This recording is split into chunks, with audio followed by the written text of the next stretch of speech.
Fathers podcast is for informational purposes only and should not be considered legal advice. If you are going through the family law court process, particularly as a father, then this podcast may be relevant to what you may experience. Some things we discuss in these episodes may be triggering, and if you suffer from any form of mental health related conditions or subject to domestic or family violence and need any assistance, then please call 1-800-RESPECT and Lifeline.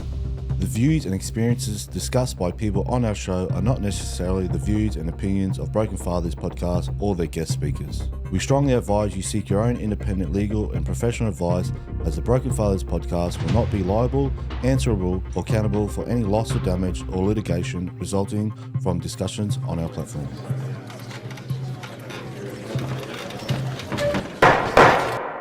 Right, this podcast is now in session. Hold on, guys. The judge is running late to court.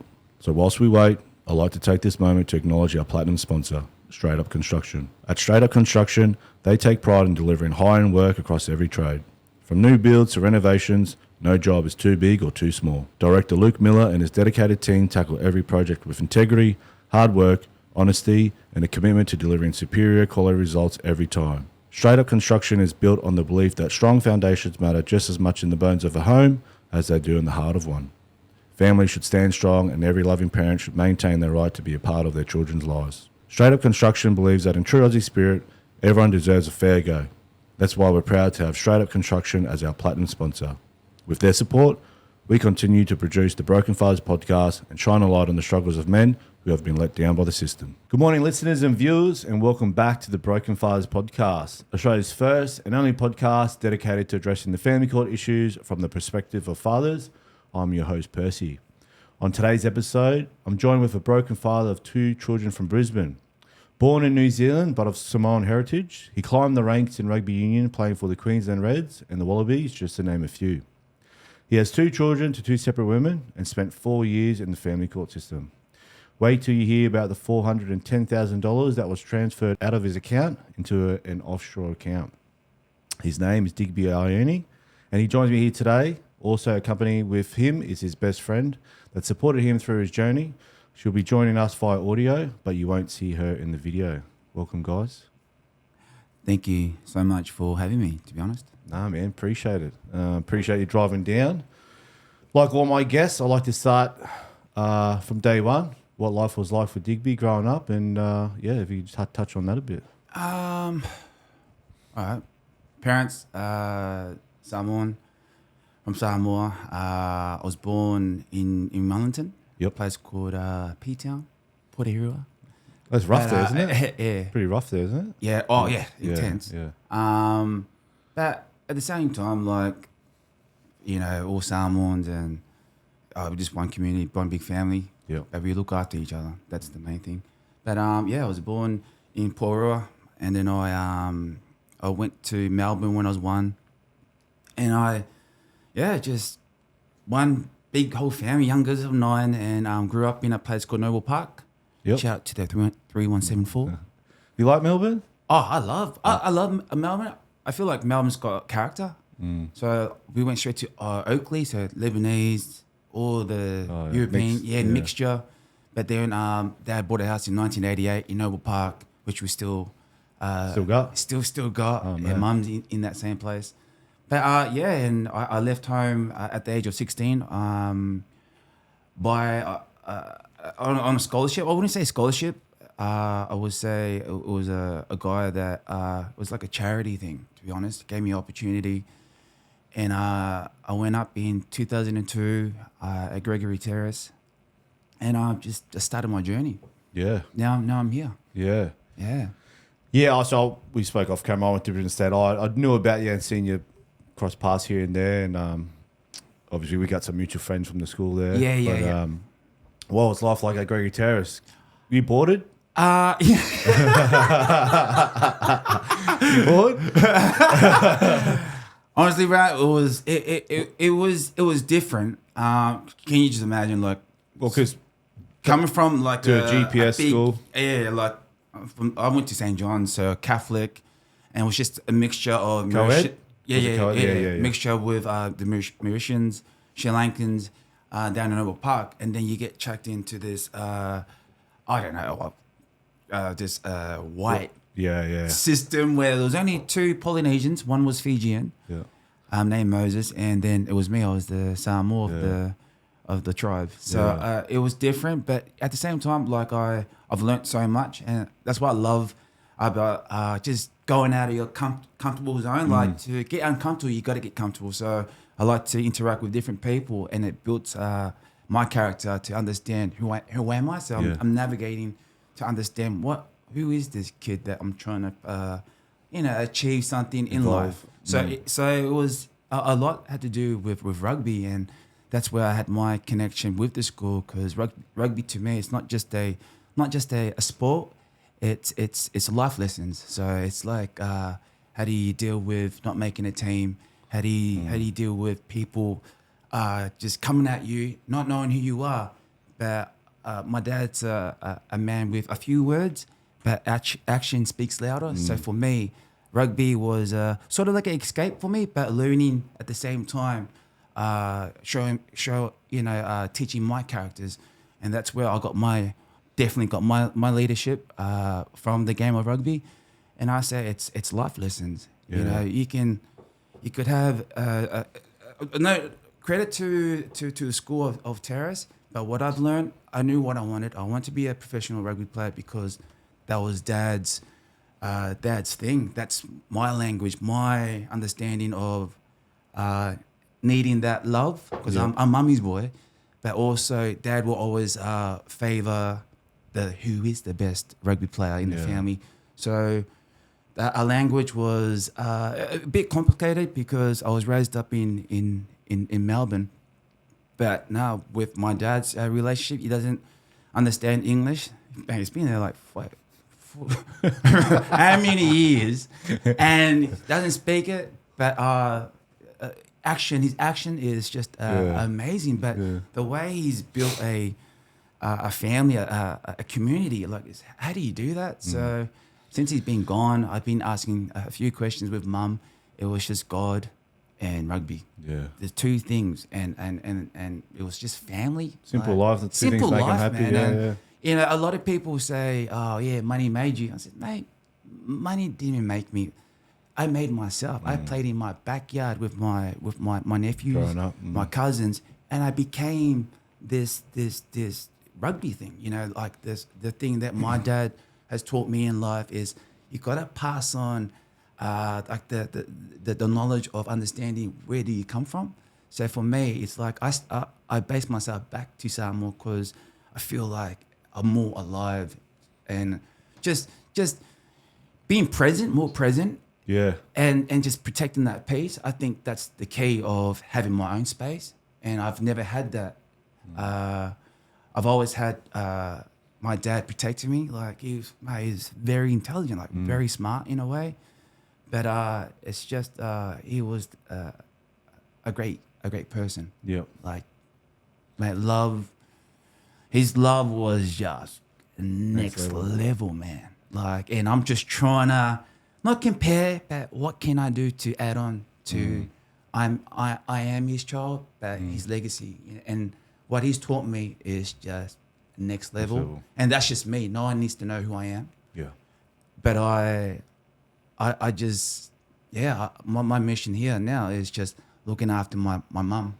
Yeah. Trying to take so much knowledge, because once they're gone, it's like, who do you talk to? Yeah, that's right. And it's time's very precious. Yeah, man. And money can't buy. That's what I'm on the journey now. Is just investing the last 5 years, and my turning point of understanding who I am was a girl I met randomly. Did me wrong in a way, but she's a beautiful mum to my child. But it really taught my lessons. Yeah. You know, you can't just give easy access to people you don't know. Yeah. Because it'll just, what goes around comes around. That's where I've taken that bullet. Like I've bitten my tongue, but I accept it now. Yeah. So before we go down that road, siblings? You grew up siblings? Yep. Brothers, sisters? Oh man, there's 9 of us. Youngest, I'm 9. Oh really? I was 11 pounds. Wow. Well, I think it's. So you're the youngest? The baby. Well, no way. So I had to prove a lot to the older boys, and I end up being the man. So how many? That's the real flex. How many brothers? Yes, 5 of us. 5. Yeah, 5 boys. Yeah. And then my parents adopted another 6. No way. Yeah, man, we had like Here in Melbourne? from Samoa. Oh, true. So 3 nieces from my mum's side, Wow. and 3 nephews Big hearts, from my mum and dad. So we had this, man. Our house was packed. Army. So they were, army had it like a tribe, like a village, bro. And they would say, "Oh, that's Samoan family." Yeah, that's them.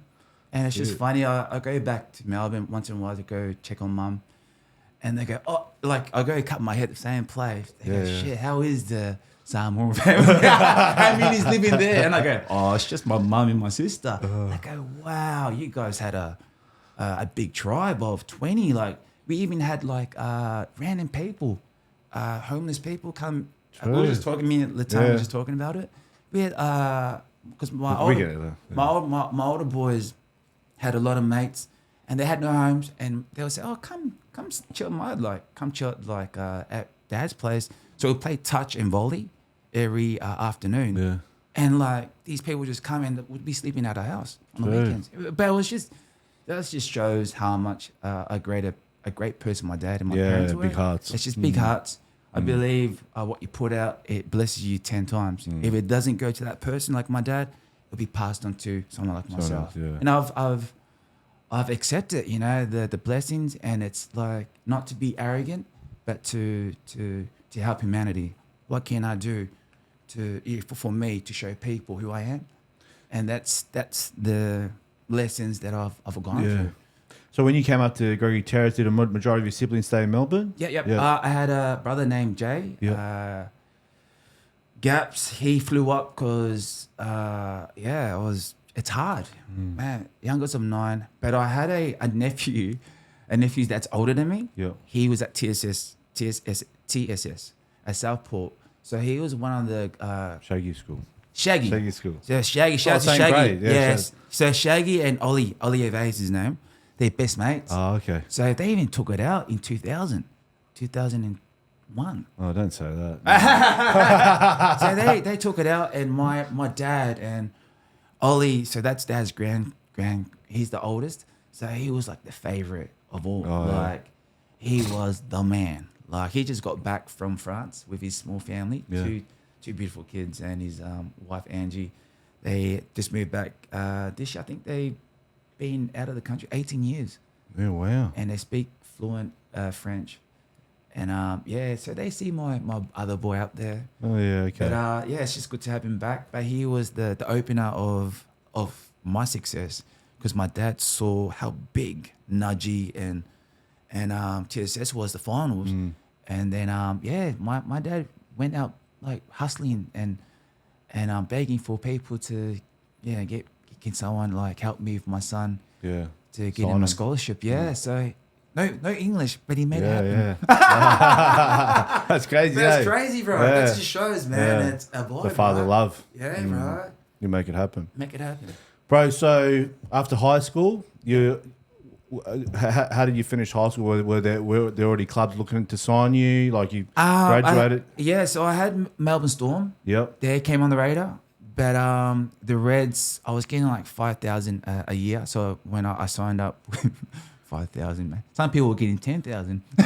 So, but you didn't play league at all growing up. It was always rugby union? No, I played. I'm a league boy. Oh, you played league growing up? Yeah. That's how I got my confidence in rugby. It wasn't until you came to GPS school. Then it was union. So when I came to Terrace, you only play rugby. I didn't even know it was a union. Union school, I thought it was a union, but I wanted to go there just to play league, because the reference that I got, they got over the line to get this accepted as a scholarship, is the Melbourne. I was with the Melbourne Storm development squad, called the Melbourne Vic Development, and they gave me a reference, and that's how I got it. So Dad hustled.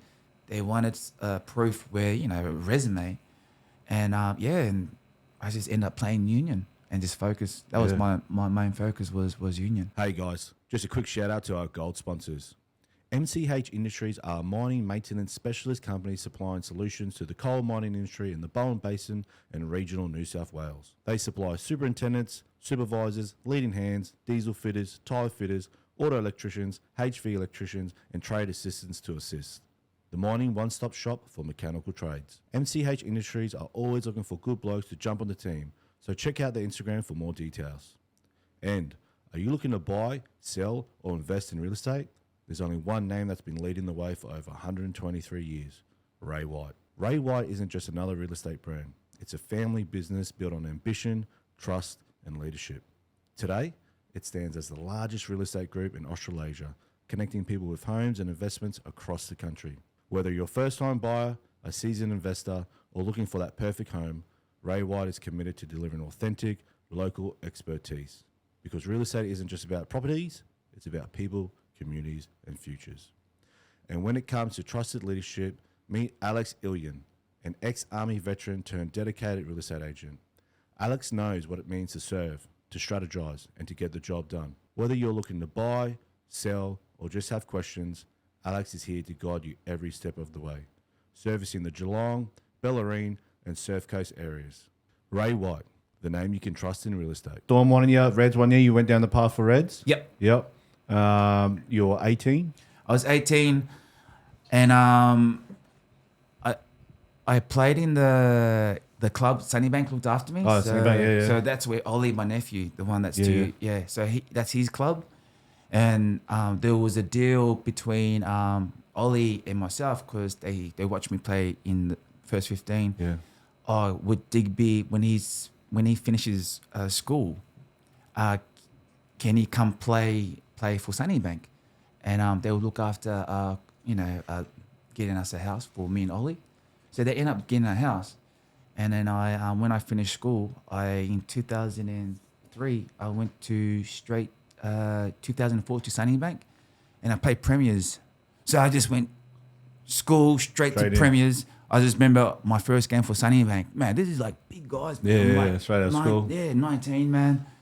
And I just remember Ollie, my first game with him was like, man, just don't tackle, bro. Just run. Because that's what I was good at, attacking. Yeah. But yeah, so in 2004, I was on like, sorry for swearing. No, you can like say. 5,000. Yeah. And then What, a year? a year, bro. And was that normal back then, though? Yeah, that's normal. They still exist now. Oh, true. Yeah, but some people were on 10,000 and were complaining, but I was like, man, that's not And fair. is that 5,000 just up front, end of the year? Do they tax you? What? I don't even know. Okay, I just left it to Ollie's mum, my older sister. She was the brains behind my success. But yeah, so 5,000, and then 2005, no contract, bro.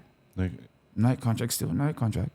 I went from club footy, from Sunnybank straight into the Wallabies, bro. Wow. And my roommate was Wendell Saylor. No way. Yeah, man. So I didn't play professional, man. I just went from Just, bypass it all. just straight into looking at Big Dale with his red undies, eating he's eating his club sandwich, man. This guy can eat, and he's like, I'm just watching him, and I just remember, man, I was just playing club footy. Yeah, Sunnybank class, and then... Yeah, then next minute, I'm in England. This guy is naked with his Speedo. And he's just... now I'm asking questions. Like, I was like... How's your state of mind? Like, how does... Oh, man, I was just happy as a kid. Yeah. I was like, man, I've made it. Yeah. That's it. Like, I actually thought I actually made it. Yeah. And then...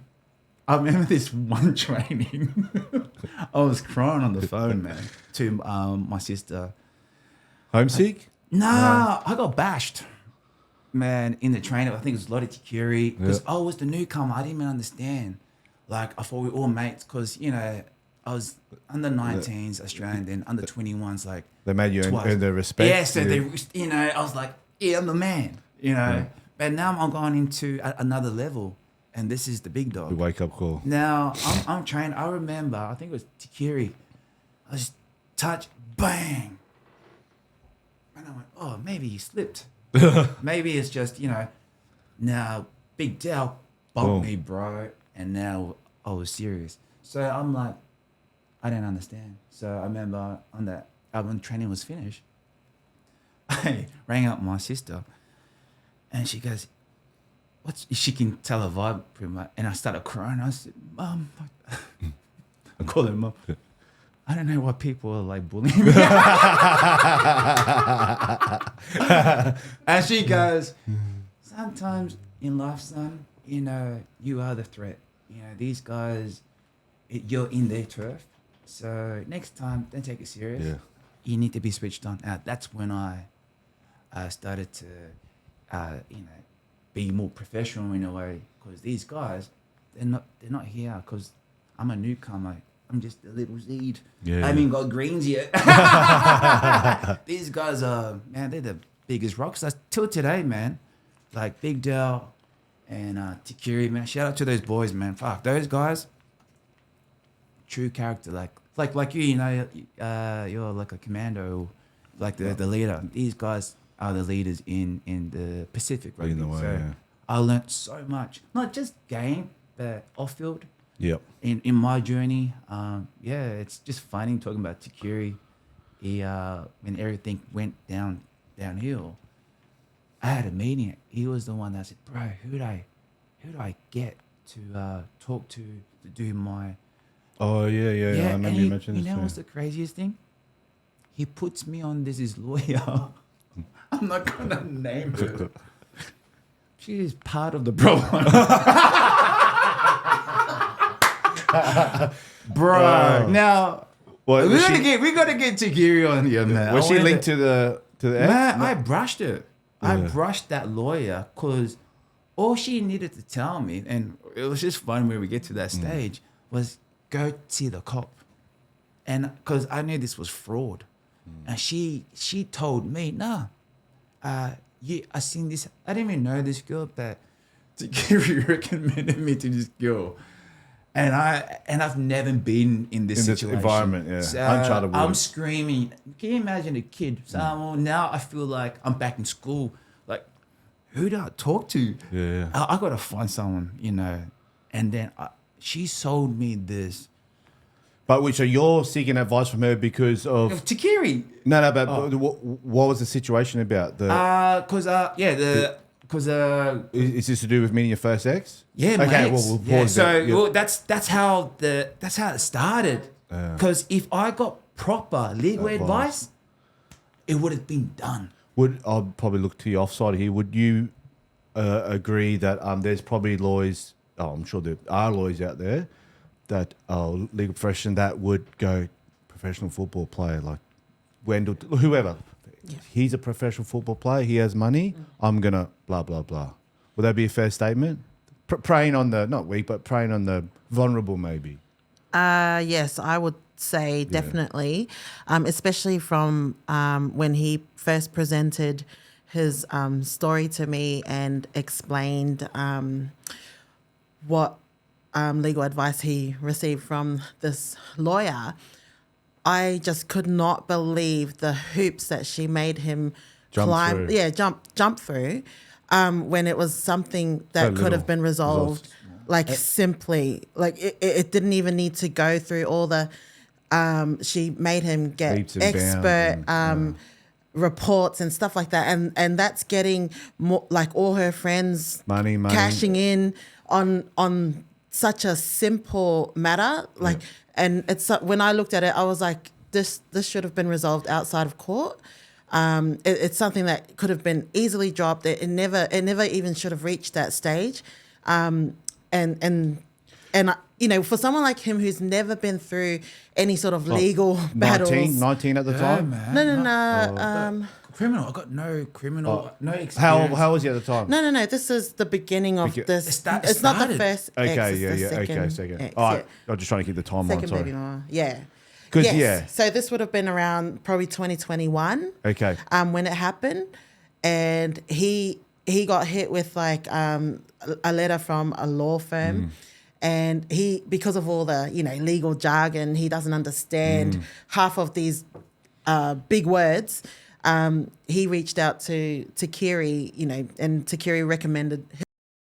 And that's how he ended up with that lawyer. But that was for the property settlement. Yeah. So he reached out to that family court lawyer. That family lawyer saw that he was also facing some allegations of domestic violence. She recommended him a criminal lawyer to him. So I said to him, he ended up going to the criminal lawyer for assistance on that separate matter, but that should have been dropped straight away. That should have just gone to case conferencing. It never even should have been a charge, but that's my view anyway. When I looked at it, that criminal lawyer dragged the process out, and I think that's where I see a lot of broken fathers really going through this battle, and it's so unnecessary. Because it's been dragged out when it's something that should have just been, for easier terms, it could have been like, hey, I've got a flat tyre. How do I solve this? I would just change the tyre. But instead, they're like, nah, I got to go to the mechanic. We got to check the engines. Like, no, that's unnecessary. It's irrelevant. Yes. Yeah, kind of like putting that term. Pretty much. So, like, a lot of these allegations, I'm like, okay, well, jump on your phone and look at these dates. See, where are your receipts, mate? Like, yeah, exactly. And so everything that was alleged, he had an alibi for it. Like, there was so much evidence in his phone alone, in messages, in the photos, date stamped, that it was impossible that could have happened. And you know what? It's time and energy out of his days. I know time it's and like energy. You got to go back here. It's such your whole weekend. Yeah. 400 allegations. And then it's like before the court, and that's emotionally draining as well. And then it keeps getting adjourned. And then like, 12 months later, he's still facing these criminal charges. And like the maximum penalty is like 5 years imprisonment. So that's weighing on his mind as well. Yeah. And for someone who's never been through the court process or any sort of legal thing, like, it's scary. Yeah. It's actually very scary. And then you've got lawyers who don't communicate what's actually happening properly to him. He's just like, okay, yep, go with the flow. Just keep paying money. Just keep paying money. But that should have just gone to police prosecutions. It should have just been case conferencing. Police prosecutions would have seen, he's got evidence here that didn't happen. Drop it. And don't waste the court's time. So now you're just before the court, adjourn. Before the court, adjourn. And that is emotionally taxing. And that would have, that's the most expensive part. 100%. Is the emotional side. Like the money, he's just like, I'll just keep throwing money because he doesn't understand, because the lawyers are taking advantage of him. Absolutely. Yeah. So I think there should be some, I don't know, like, I believe that there's good lawyers out there who genuinely want to help.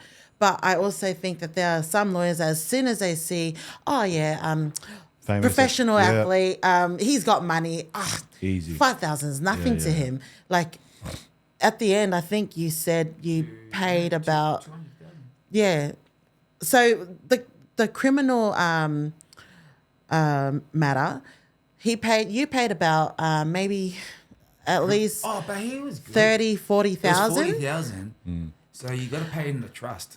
Yeah, he was good. I found the same real quick with my criminal matter. Yeah, I remember I paid him, and then because family court, every time you go out to pay. When I was doing the DV side of things, we rocked up again. I said, "How much are you?" He goes, "What do you mean?" I said, "Oh, you came to." He goes, "No, you've already paid in the first one." I was like, "Oh, this is different to family." Yeah. And he said to me, "Goes, yeah, mate, family is every time next level." That's a different price. Yeah. He was Clive Palmer's barrister, and gentleman, absolutely beautiful, nice bloke, and he was costing me cheaper than the family.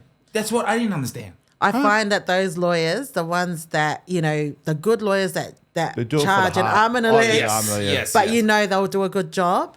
I think other lawyers that are unknown to the magistrate, and they're not really, they're just low level. They're the ones that are gonna just, rip you off. Well, that's in my view, I see. Real quick, before we go down this, I just want to finish your timeline. I just want to get through the few rugby questions. So you Wallabies with what? So what was your first game? Did you ran out as a? So back in 2005, when I was with those boys and they were bullying me, which I became something.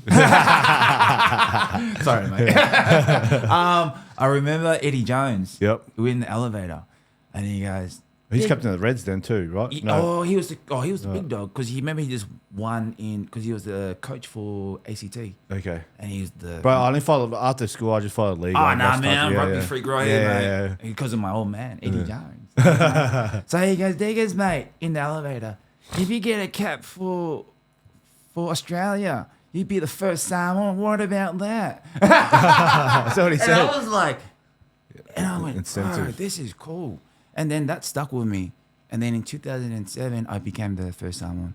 What was it? So what game was it with you? England? No. It was against Wales. Wales. So in Wales? No. They came to Suncorp. Oh, true. So what was it like running out in Suncorp, bro? Well, I feel like I embrace it now more than I did back then. Because I was stuck in a system. There's no time to think about it. Yeah, you just face it. And I think you know that. Well, what was it like? Right, I'm trying to, I've never done it before, but running out in the Suncorp, 80,000 people. Well, what's your state of mind walking? You just focus on the job at hand? Do you try and soak it in? Do you have shivers? No, I've prepped myself, and I mean this. Like for me, it starts on a Monday. So you build it up to it. You build it to Saturday, and then Friday's like switch off, and I only switch on when I'm on the field. Oh yeah. And it's like, wow, I'm here now. So what about the raw? Like, how's it? You score a try, the crowd goes up. Man. It was adrenaline. More. When you in that moment, it's like you can't. It's so present. You can't remember. Like now, it happens so quick, and that feeling. That's what makes you who you are. Yeah. So you want more. It's a rush. Yeah. So it's like wow. But for me, I think the moment for me on that day was just seeing my sister and my dad, just crying.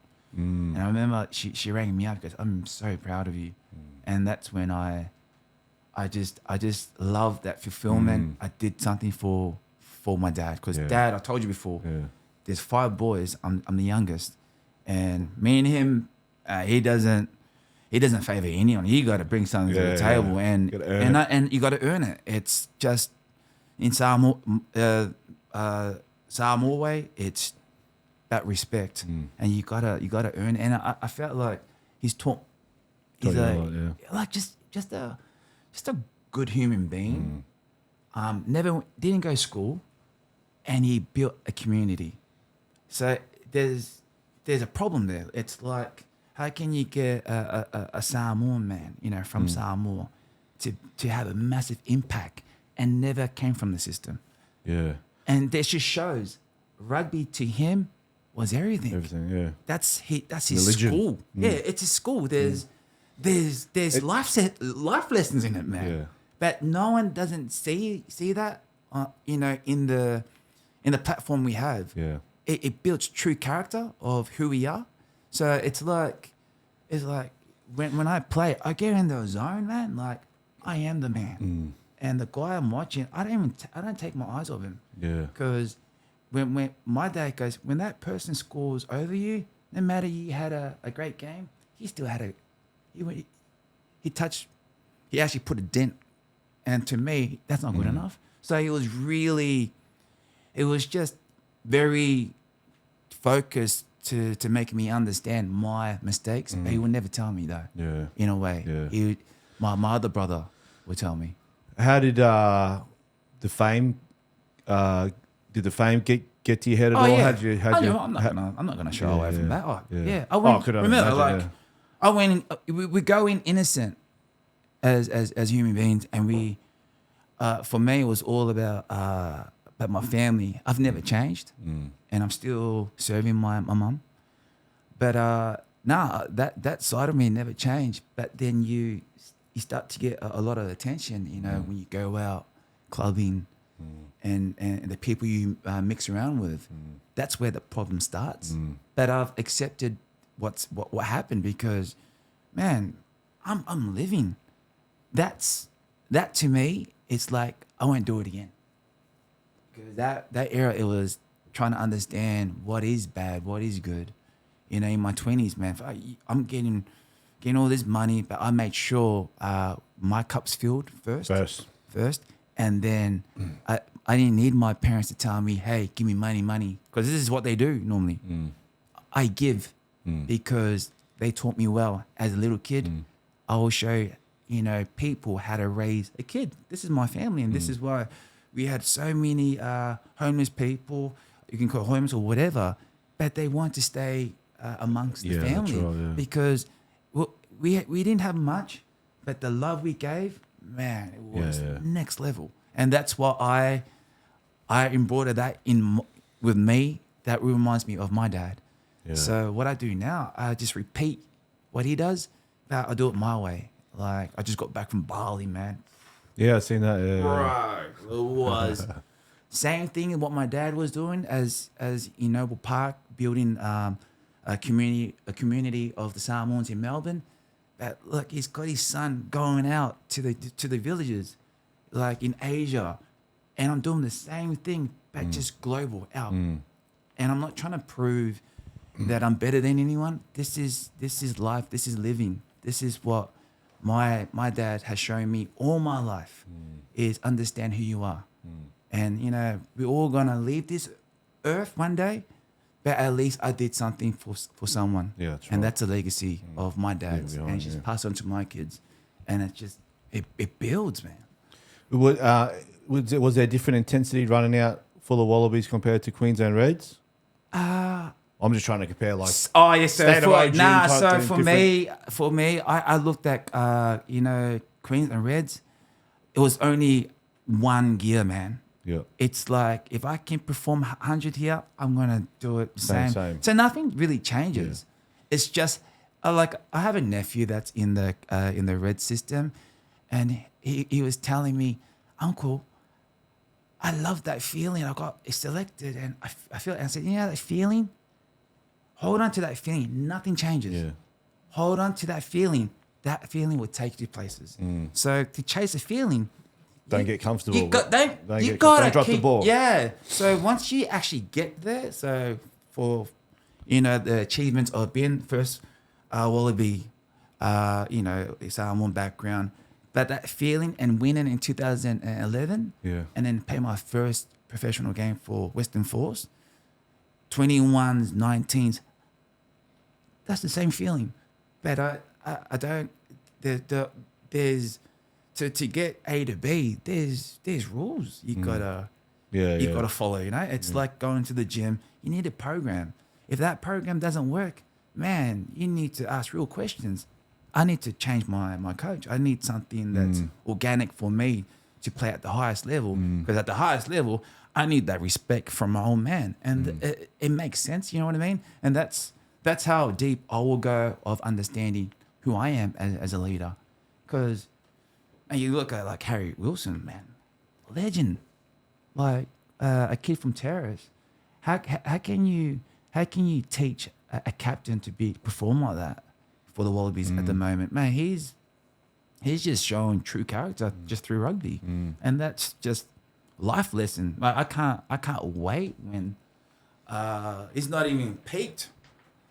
Yeah. But it just shows, wow, man, that everyone can have all this. I got certificate 1, certificate 2 of a coach, but tell me the experience you have, and that's the difference. I feel like when we retire, everyone downgrades us, but don't forget, I went through the system and I've been coached by the best in the world. Robbie Deans, Mackenzie, John Mitchell, Eddie Jones, the best teachers to build my character as a true leader. But to me, that's man, I've rubbed shoulders with Tikiri like the best, man. And I don't take credit for how I perform. I've been built by good performance, man. It's funny you say that was fire, man. That's fire though. Do you remember Bev Tikiri? He went to Stade Ioane. Yep, He was one of my best friends. Yeah, he messaged me last night. It's funny because he was at what's the music festival you say? R&B or reggae? Yeah, and he said, was it? Yeah, so he said, Bruss, there's some guys here wearing your podcast t-shirts. I was like, oh, mad thing. Yeah. Do you meet your first mother of your child during your footy days, or was it post-retirement? I was still playing. So my first child is Yep. my mate, good kid. Yeah, it was. How old were you at the time? How'd you meet her? 7 years ago. 7 years ago. Yeah. 33. Here in Australia, you met her? Not in France. So France? I was in France. I was there for 2 years. Yep. Yeah, and I met her. And amazing girl, but she, yeah, I don't know. I was young. She followed me around the world. Mm. And man, I'm gonna be honest. With what I was going through, there's a lot. Yeah. What comes with it. So my weak point is girls. So everyone will say, oh man, you're a player. And I said, no, I just been in a lot of relationships. Yeah. But I won't like go sleeping with them. Yeah. When you're with someone, you're with someone. Yeah. So with someone, I just couldn't sit by myself. So I understand my flaws. Now I'm like, geez. I look back, what was I thinking? But it's taught me so much about myself. Like I felt like I was giving so much attention to the girls, but I forgot about myself. So it's like I don't know. It's just weird. Yeah, but I've always been a provider because I've seen it with my dad. So everyone I meet, I feel like, I'm going to treat them because this is the way my dad. Yeah. And like I feel like this is the one. I love this girl. I'm sleeping with devils, bro. But, at the end of the day, it's what it is. But like I'm 40 now. I'm like, wow, there's so much lessons, and I love it because I feel like when you can accept your bullshit, that's when you're set free. So how long were you together for before she fell pregnant? It was on and off. Yeah. So when was it? 2019 or 18? Yeah, we had our firstborn. What year did you meet again when you first met? Oh, so I met her I was in France. I met her in France. Yeah, what year was that? 2016. Oh, so you were together about 3-4 years before? It was on and off. On and off, okay. But yeah, so it's one of those ones, long distance. Yeah. And then, so it was on and off. But she was pregnant. We had our first boy, I think 2018. In France? Yeah, so my whole family, we flew up. I was in Japan. And I was there. And did you play in Japan too? Yeah, I was in Japan. So I finished up in Japan for 4 years. Okay, yeah. What team did you play for there? I played for at that time I was with the Panasonic. Panasonic. They're red and white, aren't they? No, that's Honda. So your family flew to France? And how was that? How's good? Everyone went to France. Did you watch if you don't mind asking, did you watch your ex give birth? Oh, bro. You didn't like it? You liked it? Oh no, it was so funny. For me, I liked it. Yeah, but sometimes I thought it was weird because we'd never see it before. So it's unnatural. I was like, can I I don't want to look at it, but can I sit somewhere else? No, true. You know. So I went back at the back. Is it because blood or the? I don't like blood. Yeah, okay. Man, Some people yeah. So Matisse was coming out, and it was just so weird, eh? Oh, bro, I was like, wow. Yeah. Some girls are like, and they're pretty ruthless. Bro, the nurses. They stretched them. Oh, you're tall now. And then I saw the placenta, and I was like, oh. And she goes, what's going on? And she's like panicking. What's going on? I said, they're cutting some meat from your thing. And she was laughing. Probably not the best person to. Yeah. So that and we had a boy. all healthy, all good. All good. And then, how was life as a first-time father? Uncharted waters, happy, scary. It was scary. We had our issues. Like I didn't. I don't know. There was just. Did you at that point? I know when we had our issues, I just thought this is just first-time parenting, just taking the time. Yeah. And that's what I thought, but it wasn't. It was there was problems there. But so we didn't work out. There was a lot to it. I think. Like I think I should have learnt my lesson from my first experience. Your first experience. This is your first baby mama, though. Hey, but your first experience you had, was there some other drama? Was there? Yeah. Or should we touch on that then? It's up to you. Well, no, it's up to you, bro. Yeah, sorry, I thought the drama started with your. Maybe we should put that as part 2.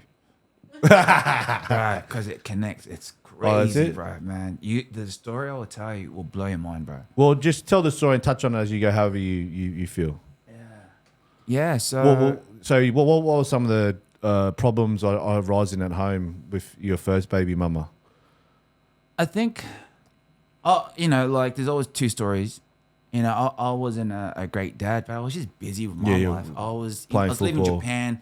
She was living in France. She's in France, and I'm just still playing, like, because... Plus, you'd be at the back end of your career that time? Yeah, like, I was 33, man. Yeah. Like, I was just enjoying, because I just saw... It's coming to an end. Yeah, it's coming to an end, and I'm just enjoying the man. I've got my investments, think I'm killing them, but really, man, I didn't know what's going to hit me. Yeah. Man, it was like, I didn't even know I was going so deep, man. Like, but yeah, like, that's... I can tell you one thing, what I learned in that relationship.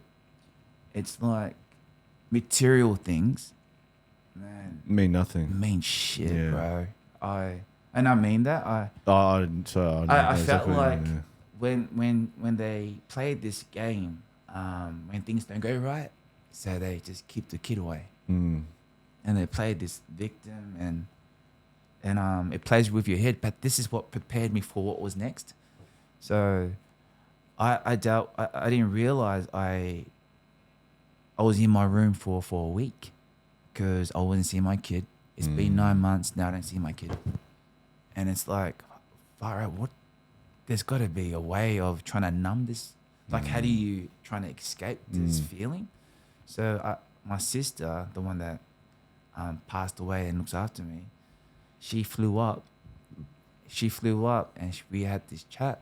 So all I remember, she goes, "Don't worry." She's trying to tell me to let go, and I couldn't. I was just too stubborn. I was just broken. And he was 9 months, and she came up with this idea because I love cars. She goes, "Go buy your R8, your favorite car." So I had this R8, this toy, and I was so excited. It's my dream car. Watch Iron Man, and I've always said, "Mom, please," but she always says no. Waste your money. Yeah. And it was like, for me to say that, she goes, "Go get that car." So I can't believe she gave me permission to get it. Went and got it, man. And 2 weeks, had a joyride, everything. Temporary Band-Aid. Bro, still. Yeah. And then Dad got sick. Now I'm not joyriding this car no more because now there's a bigger problem. Your dad's sick and you can't see your kid. Can't see my kid. Yeah. And I went, man. So that's where the material thing for me, it ended. It's like, man, not even this would, you know, take away this pain. It's my kid, now my dad. So I'm freaking out. Now I'm like, I'm drinking now, bro. It gets deep. Now I'm not a big drinker. I only drink when I celebrate good wins. I never drink. Yeah. Someone's wedding maybe. But So I'm drinking every weekend. And I didn't realize that the drinking to me was, I was actually like, I was killing, like my family was hurting. Because I've always been the provider, strong person. But now I can't bear to see my dad dying. Because that the person that I tried to impress my whole life, now I see he's weak. Now I'm just like drinking. And that masks the pain at the time, but then the next day when you wake up hungover, then it's the demons. Oh man, it's a dark place, but it's how you accept that pain and sit with it, and understand, is this gonna be like this the whole forever? time? And I just got over. You're not gonna get over. But before we went, like a couple of days ago, just cried, man. It's just like a release. It's like it's time. Trauma, man. Like still, like when your ancestors, like my dad's like telling me, mate, focus on you, not outside, on you. So when I understand, like when I look back, everything aligns now because I'm more alive now. I see more clear. It's like, what is my purpose in life? Not just living. And that's how it started with my first missus, back to mother. Yep. And I just remember what really ruined it. I think I was going through a phase, but she doesn't speak very well English. I think I took it the wrong way as well, so I got to accept my bullshit. Like my dad was, I remember like when she came over, like I flew her over for my dad's funeral, she was that desperate to go back for her job interview, and my son's meeting my dad for the first time, so she takes off. So I'm like, all right, you can go. My dad passes away on that week, so I'm like, geez, do I really want to be in that relationship? Because that's massive. Like, absolutely. like that to leave just like that. And my dad, and we knew by a couple of days, but yeah, after she left, he passed away a couple of days after. And then I remember going through that, that feeling days not seeing him, because I was going to move over to Paris. And yeah, we just started arguing, and she told me, I don't know if she meant it, but she said, get over it, get over your dad. And that broke me, man. Yeah, I bet. So I said, nah, man, see you later. Don't need that bullshit. Or I don't need that. I don't need that vibe, because my dad built me, man. Like, no one understands my story, but when someone says that, oh, you just let them go. So yeah, so I went on a journey, man. So that was it for me and her. It broke like that, even though and it's been like 7. There's no turning back from there. Yeah, it's no turning back. But you know, it's the craziest thing, man. It's been 7 years, and I just spoke to her properly because I accepted it. Now I get to see my kid next year. You know, like nice. We agreed. Can I see my kid? Can I fly you both over to Bali? And they're like, yes, please, Kerry. No, it's like, no matter, like, you know, that's our past, but I choose to for my child, because I've got to keep that peace. So between me and her, I'm always going to tell my child, your mum's is a good mum, because I'm not going to take the credit, or because it's built my character. So yeah, you know, we have our issues. But man, she's raised a beautiful boy, and she still sends me like videos of my kid playing a rugby. But to me, that's I see beyond, not just between me and the mum. She is a good mum. Yeah. So, did you ever have to enter family court with your? Yeah, I went through everything. With her as well? Man, she did the same thing, but I accept the bullshit. Yeah, like you can't. Was that family court in in France? Yeah. What's family court in France like? Man, they will. Yeah, it would be the same. Like they were chasing me too, man. True. So I did chase it. So listen to this, man. Like, cops are chasing me from France. I don't see my son. I can't, because it was toxic. And then dad's dying. Just passed away. Now that's so much going on. So much going. And I'm just trying to, how do you cope with, no one has passed away in my family, and my dad was the first to go. So how do you deal with, you got your kid, now your dad's passed away. Now, after my dad just passed away, you know, my sister said she looked after me. She's my backbone, soulmate. She hooked me up. She's the reason why I still have that freedom today, because she set me up after rugby. But it's just sad. She was diagnosed with cancer when she was the eldest of the family, and now she's got 5 months to live, bro. So the two main people in my family, the provider, my mentor, teachers, mentors, they passed away from me, and I've always had this shield. Now the shield's gone. Now girls are coming at me, but I want the girl. It could have been anyone. So I've broken up with the French girl, because I can't deal with the pain, because there's so much going in. I get a text. You sit back, bro. If you want, just bring. Yeah. Sit back. Good. I'm getting a text from this random girl from Queensland. It was July the 7th.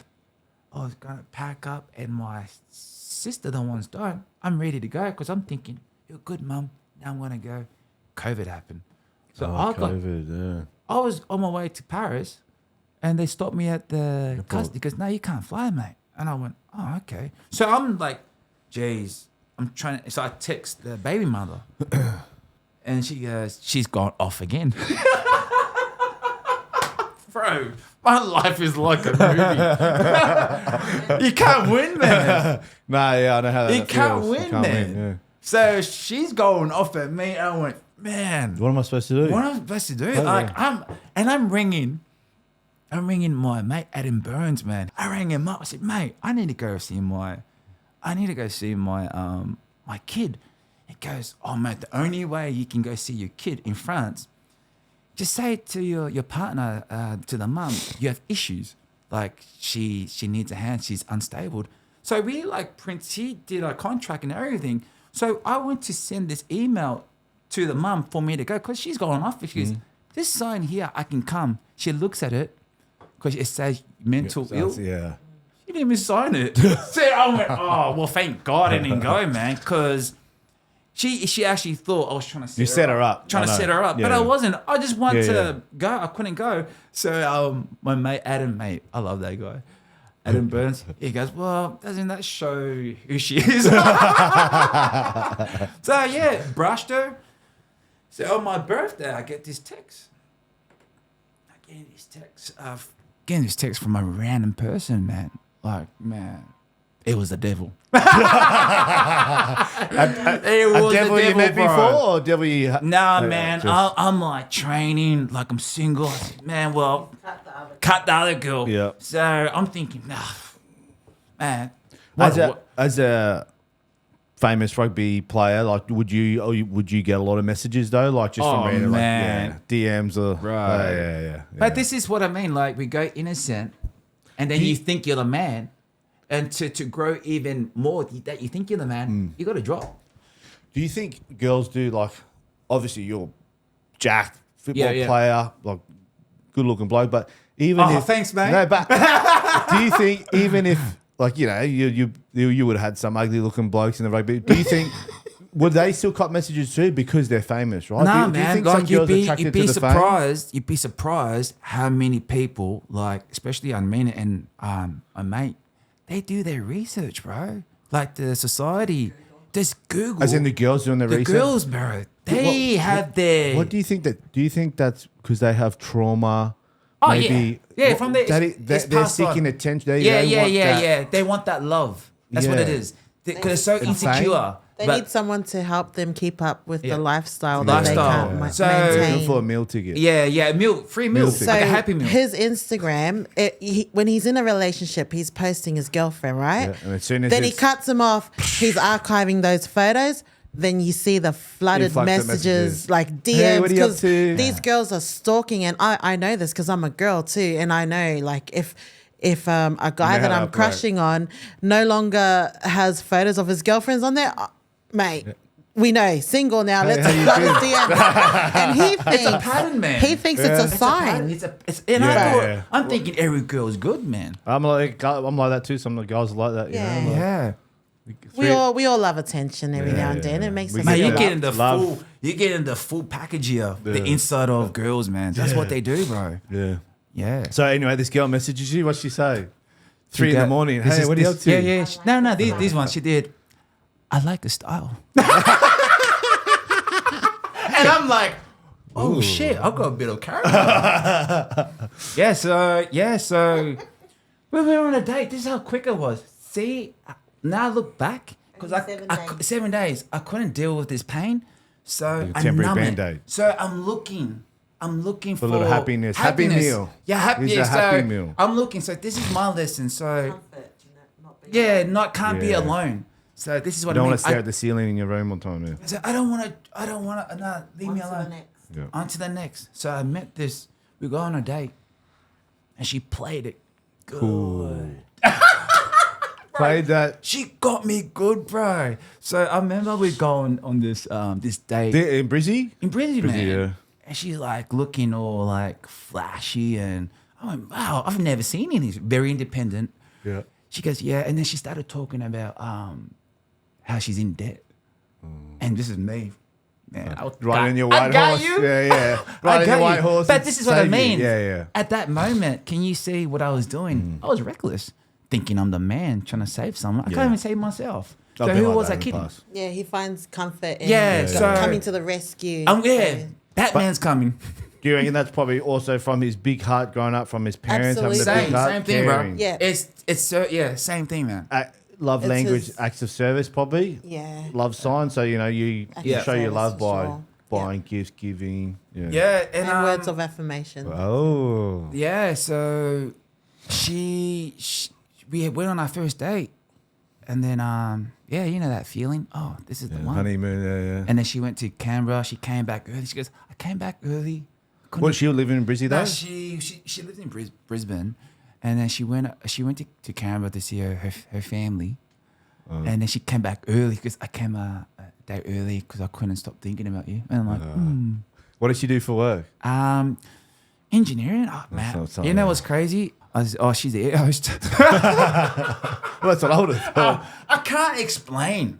That's me. But now, She was quite high up. she was high up, okay, man. Like an operations Operation, Oh, manager. okay. yeah. But Yeah. I used to say air host because I didn't know how to explain. I would have the same. I would have So thought you the go same. engineer, Surgeon. and everyone's going, yeah, but what kind of engineer? I'm like, man, just the engineer, man. I don't know. Yeah. Go ask her. She was not an engineer. Right. And we became a thing. It was just crazy, man. Like I was staying with her. I was paying rent. She goes, oh no, don't pay. Yeah. But you know me, I'm not a freeloader, man. I was giving her money like 300. Bro, have you seen shopping comes up to 500, bro? Man, I come from a family from like 20, and I'm like, I didn't care because I was flexing too. I was like, the man. So I was providing, and then she said to me, I was telling her, I said, oh, come live in my house. And then she goes, oh, really?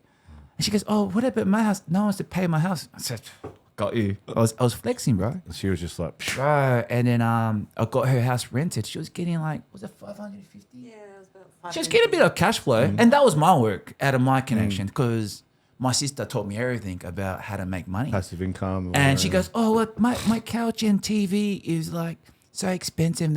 I said, I'll get you a new one. It's me, bro. This is the old me. This is why sometimes I can talk about it because at the end of the day, man, who was I kidding? I was kidding myself, man. Yeah. She wasn't the problem. I was the bloody problem. I gave too much, man. Like giving too much, and I'm sleeping to no soul. Like that's dead. So what I was doing, I gave her so much because I actually thought in my head, this is the one.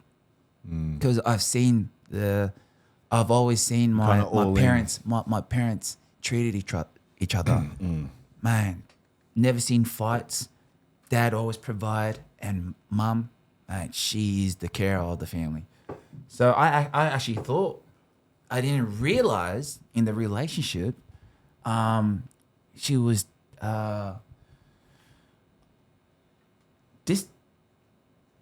distant. I was so distant away from my family because now someone new has given access. Now she's taking control of me. And to me, I thought that was love. I thought that was normal, but it's not. It's just her way. It was never my way. So, and that's why I can accept everything now because I built a monster because I gave too much. Too much access to, it's not even hers. It's something I built with my dying sister, the one. She ended up dying when I met up with this girl. But it was just crazy. I remember this one time, I was telling Mum, I said, Mum, this is the one. She wants to take over the rent money because that's how I was making my money. I was getting like 1,800, like cash flow. Oh, wow. Man, and at that time, my sister was in charge. She built that for me. And then and this girl, she goes, She wanted to take over. She'd take over. And that's where when to learn in life, you got to go through it. Yeah. So no matter what, even my sister said don't. She even told me don't. And she's trying to explain. Yeah, the love goggles on. Yeah. So I gave her access. So she was paying like bills like water bill, rates. And you know what's crazy?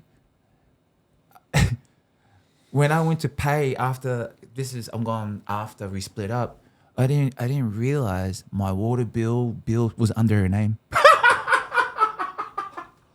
Bro, she changed everything. Yeah, she was all planned. She like got me good. So that's what I mean. You gotta have you gotta ask permission to change. And I don't know how she did it. But yeah, man. So everything she was preparing, bro. So building the case. So Does it make you sick looking back? Bro, 'Cause I'll tell bro, you a story you know later, what? but We yeah. were driving on our way here. Remembering all the things. And I said, how crazy. I used to get triggered, bro. Like, she understands. I would get angry and I would take it out on people because... That's a trauma you got from... Same as my partner now, she'll ask me a question. I feel like, because my ex used to ask me a question and interrogate me all the time, and I feel like I'm getting triggered. Like, I haven't done anything wrong, you know? She just asked, oh, where did you go to the gym? I'm like, you know? She just asked me a normal question. Because I used to get interrogated all the time on my ex, it triggers me, bro. Yeah, you know? so as love goes on, as you all know, I think it's a real thing. I was living this amazing world. I was like, geez, man, got my beautiful kid born. We lost our first child. Isn't that a sign? You lost it with... well, she wants to have a baby straight away. So this one you're talking about will turn into your second baby mama? Yeah, Just yeah. so she was talking about child. She goes, oh, what else? Wait, how old were you at the time here? And how old was she? 2020. Okay, 20. So She's 4 4 35. now. And Yeah. how old was she at the time? She's a year younger. And does she have kids to anyone else? No. Okay. No. Okay. But she's been married. Remember the story of the married Was man? that story true that he did? That's what I find mean. I don't think know. so. Yeah, I don't know. yeah, It's a myth. It's so funny. I can laugh about it. But you know why? It's good that you can laugh about it. Man, tell me something like the stuff I've been through, still smiling like it's... Yeah, life I don't goes know. on. It's life. That's why I Life love goes life on, so yeah. much because I've seen the dark side. Yeah. Now I like the other side. It's even brighter. I'm like, nah, man. I just wanna be more present. So, yeah. So I think I'm killing it. So I transferred. She's paying my bills for the couple of months. Everything's looking sweet. But at that moment, I was also building a house for my mum. Yep. So I own the house. It's that house where a lot of homeless people came. So Dad bought it for $80,000 back in 1988. Yeah. And then he sold it to me for 2010 back in 2007, and I've kept it. And I remember Dad told me, can you just build a house for us? But I was just too distracted. I was just like doing my thing. And then he did his house in Samoa, and he passed away. So what I did, I'm gonna do up this house because I'm regretting. I should have done it before, but I did it. So I was building a house for Mum, and my sister at that time, because COVID happened, I was flying up and back a lot to care for my sister, the one that was passing away, because the son lived in France. So it was hard to juggle. I got my family.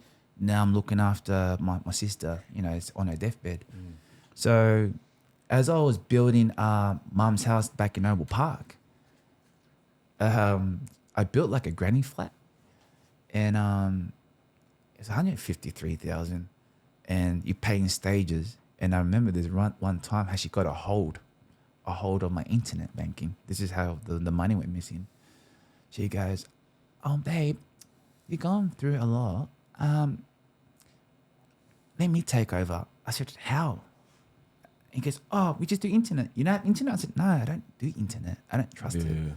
I knew that the last stage of when you're paying off a house, right, there was like 20,000 left of the granny flat. Yeah. And the builder, the builder's another story. Crazy. So she paid the last bill, and how she did it, she went in my internet banking. So I have a limit.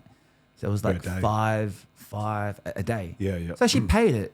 So I was happy she paid it off. And then a couple of months later, I didn't even know, I thought things were going smooth. And this was 2022 when Mum passed away. My sister passed away. And we're in the relationship with my ex. She was like, "Oh, baby is sick. And I went, just come. So I brought her and her best mate Down to Melbourne for the funeral. For the funeral. Man, this is crazy. I brought them to, and they were living in a hotel, Samoan family. Wait, had you had a baby at this time? Yeah, I'm still with her. Yeah, no, but like, had she had a baby with you then, or Yeah. she? He's 4 months. Okay. Four months. Yeah.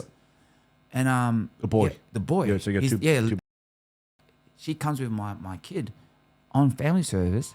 She flies in, and then the next day, she goes, I don't think I could can come, because she gave me signs, like, because everyone was asking the question, is she all right? It looks like she was saying, looks like her family passed away. Like, Yeah. it was so weird. She had this vibe, And and then she I was guilty, maybe looking back now. bro, Guilty conscious.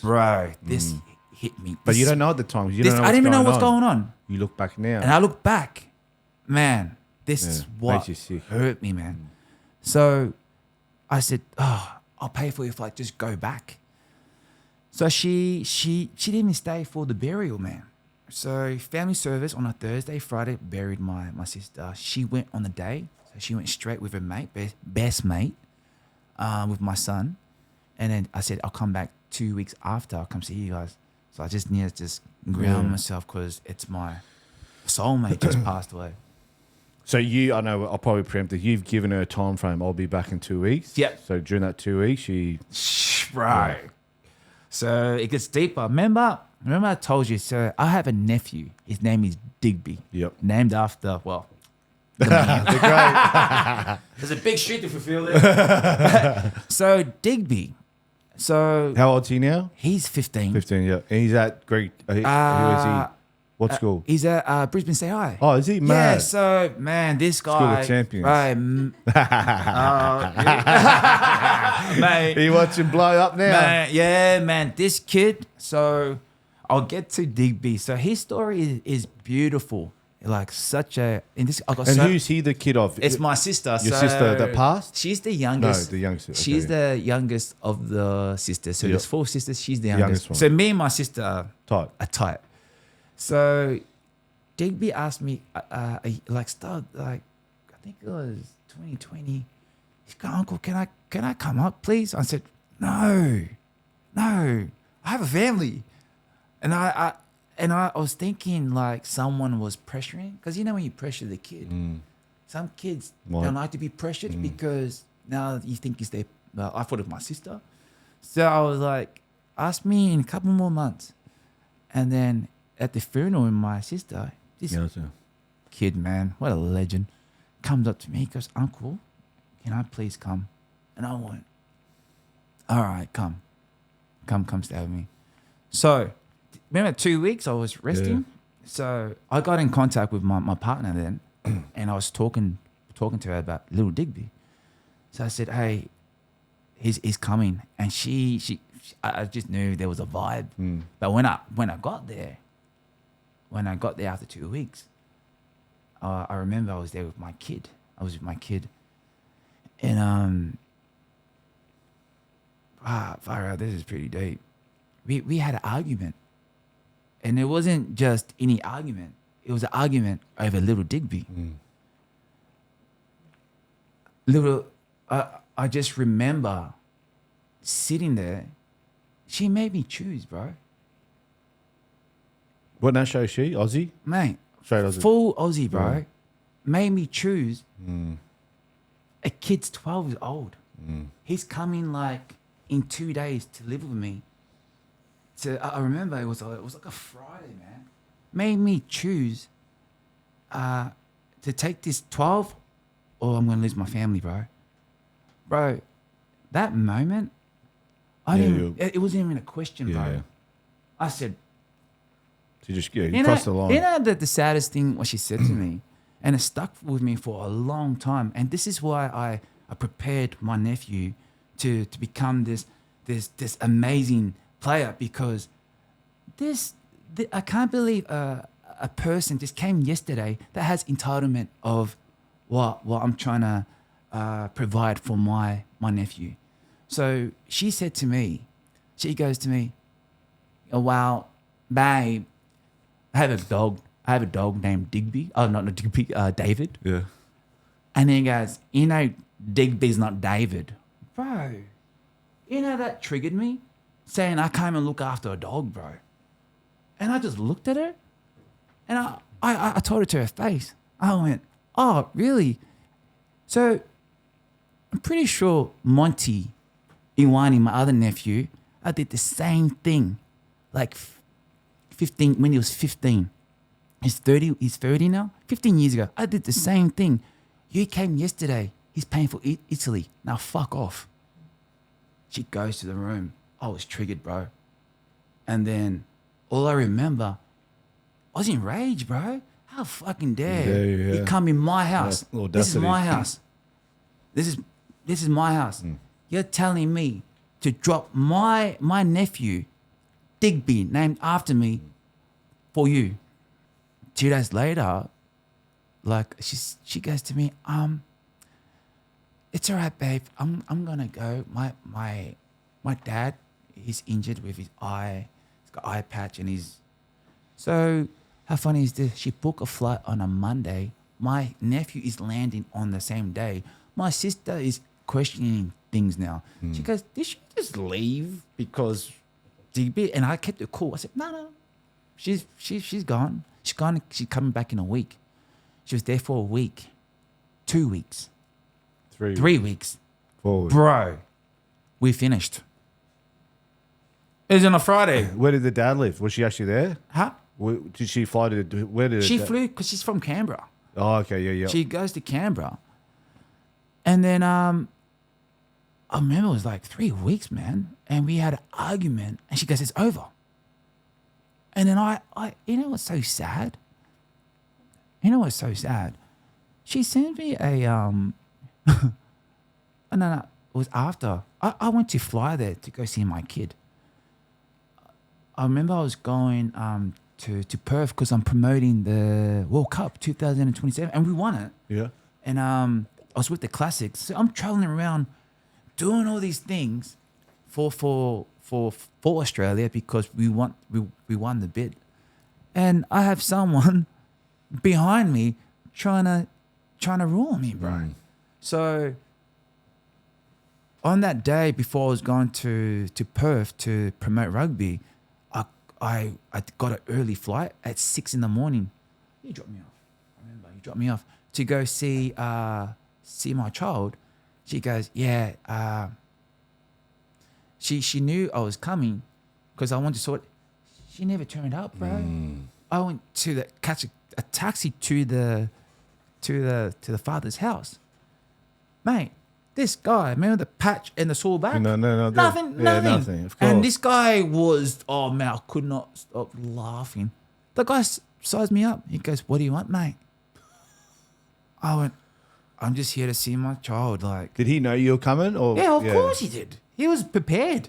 It's like he had to pray to see me or something. So he's prepared to go toe to toe, man. And I'm like, oh man, I'm not gonna even deal. Can you just give this letter? And man, I don't write letters, bro. You know me, man. Like the looks is good enough. Yeah. When I give you that look, I got you, man. But I did a bloody I love letter in the bloody flight to. I want to get that love letter back. That's embarrassing. Let me retract that. Not even that worked. So yeah, I gave her a love letter, like, and how funny was this, bro? I said, how am I gonna get home? Cause she's in charge of all my finance, bro. So this is crazy. My sister, the one passed away, she put me on a budget, $300 a week, and that's my playground money. Now I'm giving her access. It's all right, babe. Just pay me $300 out of my own account. Now, I said, how am I going to get home? I've got no money. She's not even paying through my own account. So she gives me $1,000. She goes, here's $1,000. Book your own flight. Go home. Bro, now this is the funniest. So I went back. Back to Brisbane. Back to Brisbane. And I don't know what day it was. The next day, I got a bloody I got an email, and this is where the email and Mr. Digby Ioane, we didn't get along. This email was like, to avoid court date, I want XYZ. Yeah, I want 70% of your assets, and you keep 30. Sign here. Now, this is where I met Takiri. So I was meeting Takiri the next day. Anyway, I went, bro, I need help because me ask me, what do you need? I said, I need help, bro. He goes, don't worry, mate. This lady, I trust her with all my heart. He didn't even win. He's won. So there's a pattern here. We both victims. he got 40. She kept 60. So to me, mine would have been done, but she played it. Now I'm down 28,000. I changed lawyers. So he hooked me up with this girl from Sunshine Coast. The worst. So Lottie met his lawyer, the one through his agent. Now she's looking after all the footy boys. Now she's taking the piss out of me, bro. So I knew it was fraud because we had a fight. I said, this should be going to the cops. No, you won't win. But then she told me, go to the bank and you need to get statements to see proof this is your money, whatever, blah, blah, blah. Mate, I went to the bank. It gets even funnier. Even the bank guy was stealing from me. You're kidding. Yeah, because the bank guy, I won't say his name, he worked with my sister, like, to pay down the mortgage, which she smashed it, bro. Amazing. So this is how I didn't even know about how to pay a house, man. My sister, there was like the one of the properties. She bought a property in 2010. This one in Mount Gravatt, I live, but I didn't know it was only $8 owning. So on top of it was credit $600. Yeah, I understand. So when my ex came in the relationship, guess what, bro? I didn't even know this existed. She was stealing $5K from this credit. Living this amazing life, and it became, in that account was like 200 and something. The other account in West is another 200. So she was just playing with my money, bro. And to me, man, I freaked out, bro. Not even that, you know what made me what hurt the most?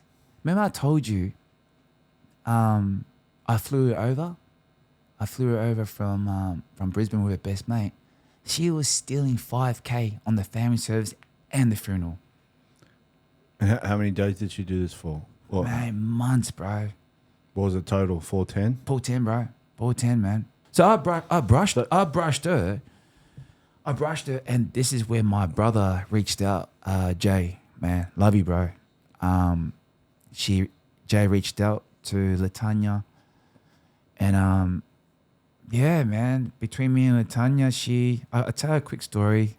I didn't even know Latanya was this person, but I did a favor for her, like back in 2011, and I was red hot, bro. The man.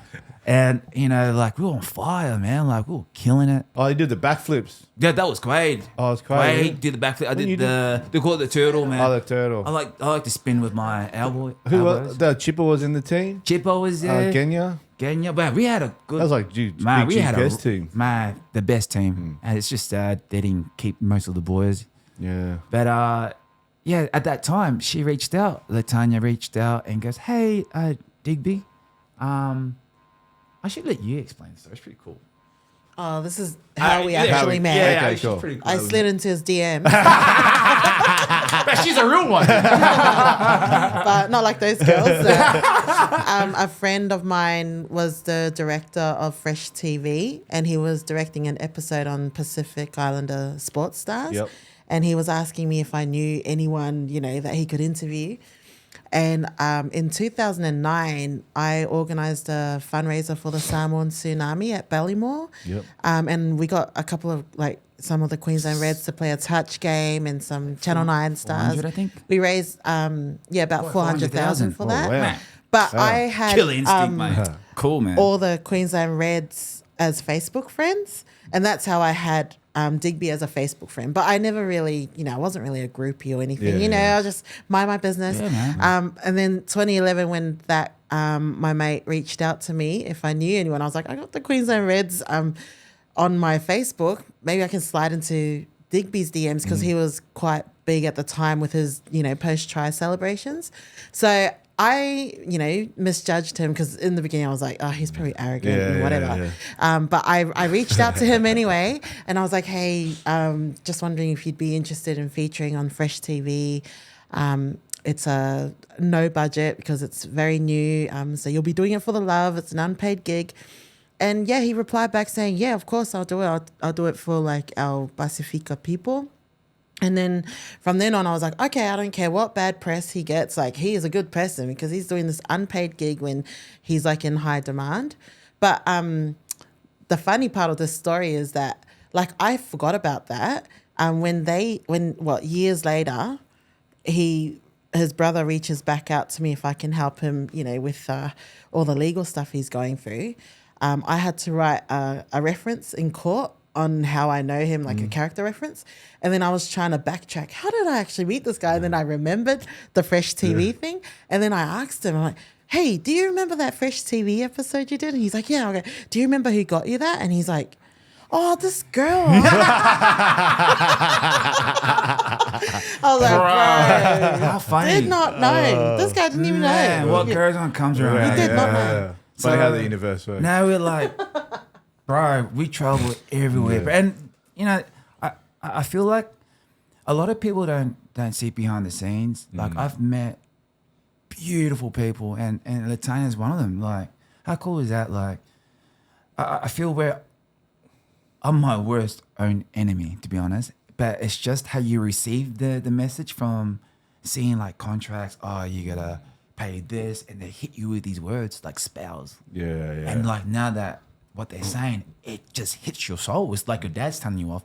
And I was stressing out. It's fear. If the fear is real, man.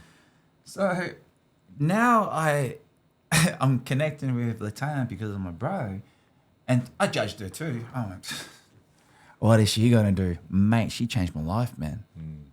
And She was there for your best interests. bro. And that's where I connected amazing friendship. And thanks tons, man. She taught me so much about myself in the lawyer world. You can't speak with your emotions. You gotta speak calm because that's where people the judges just wants to hear you speak clearly. Because when we have our emotions, When the kids are involved, man, the emotions triggers. Yeah. So calm is the way, and I'm still learning. I'm spending so much time in not to react at people because we are a reflection of who we are when you react. So hands down, Latanya. He was a mess. I was a mess. I was a mess too, bro. He but reached out to me. reached out, man, and I said to him, all right, you're going 100 kilometers an hour on the phone. I need you to start from the beginning. And as I think Repeat the you've story. noticed, he tends to go off on all these tangents. Yeah. But I told him, come over and tell me the story from the beginning. So what I realized when he was explaining it was that he didn't realize that they're all different court matters. So I was trying to explain to him, no, that's a separate matter. That's DV. One that's lawyer a for separate everything. matter. Yeah. So I'm learning, bro. I think that's what I find in especially the boys in Pacific Islanders, we just want plain English, man. And so Get to the point. that's where I try to help and explain in simple terms. This is pretty much what this paperwork means. And then I, like, you know, him being a rugby person, I'll try and put it in a rugby context just to help him understand the man, court the best. system and Yeah. how Best at it doing it, works. man. So he finally understood it. And then I thought that was it. And then he was calling me bloody every night. Like, "And what about this? And what about that?" I'm like, oh, Man, she was I'm actually stuck with him. She actually was teaching me, man. Yeah. Like, That's good. Yeah, man. Like, I'm going through like this court case due to my ex. You Yeah. know, like going through now, and I don't need a lawyer. Like, I know what they're gonna say. So that's what I mean. Like, when you surround yourself with good people with great intention, it rubs off. You know, on people when you can understand not to think with your emotions. Yeah. And there's that guy, I forget his name, but he's the famous saying, he goes, "Show me who you surround yourself with and I'll show you where your future leads." I don't quote me word for word. I know you're talking about. I think the it's John. I think Older guy? Bobby. The older guy? Like Yeah, with the glasses? Yeah, that's Or him. John. Yeah. You got Bobby glasses. Proctor. Older, Bob yeah. Proctor. Nah, I know the guy. Yeah. He talks about paradigms and shit. Yeah, that's him. I Yeah, think, that's the guy. Yeah, so, yeah, I know what you mean by, you know, I remember I rocked up to my first court date. I hadn't seen my daughter. I was like, my first court date, I was like, yeah, this is it. Like, you know, I'm going to, and they said, oh, yeah, it's sweet. So, oh, yeah, come back in 4 months. I was like, huh? What just happened? Yeah. You know, again, you know, first time in court, journey, never right? been. Well, what's just happened? Yeah, so, yeah, it's a learning curve. So you find out she's transferred $410,000 Mate, yeah, in so- 5,000 increments every day to offshore account. Yeah, so she's put it, how silly, into her own account. Bro. And I'm just going through the emotions now. And then Latanya helped, man, she helped me through a lot of my issues as well. Like, can you picture just losing your dad? And then, Your sister. you know, remember the other problem with my son? Yep. Can't see That's him, yeah. can't see him. Then your sister. And then my sister, now there's money missing. Now I can't see my kid. Good, yeah. Now he's 4, still haven't seen my kid. But to me, now, and I was facing jail time. And you know what, man? I was crying, bro. There were stages like, oh, man, this is heavy.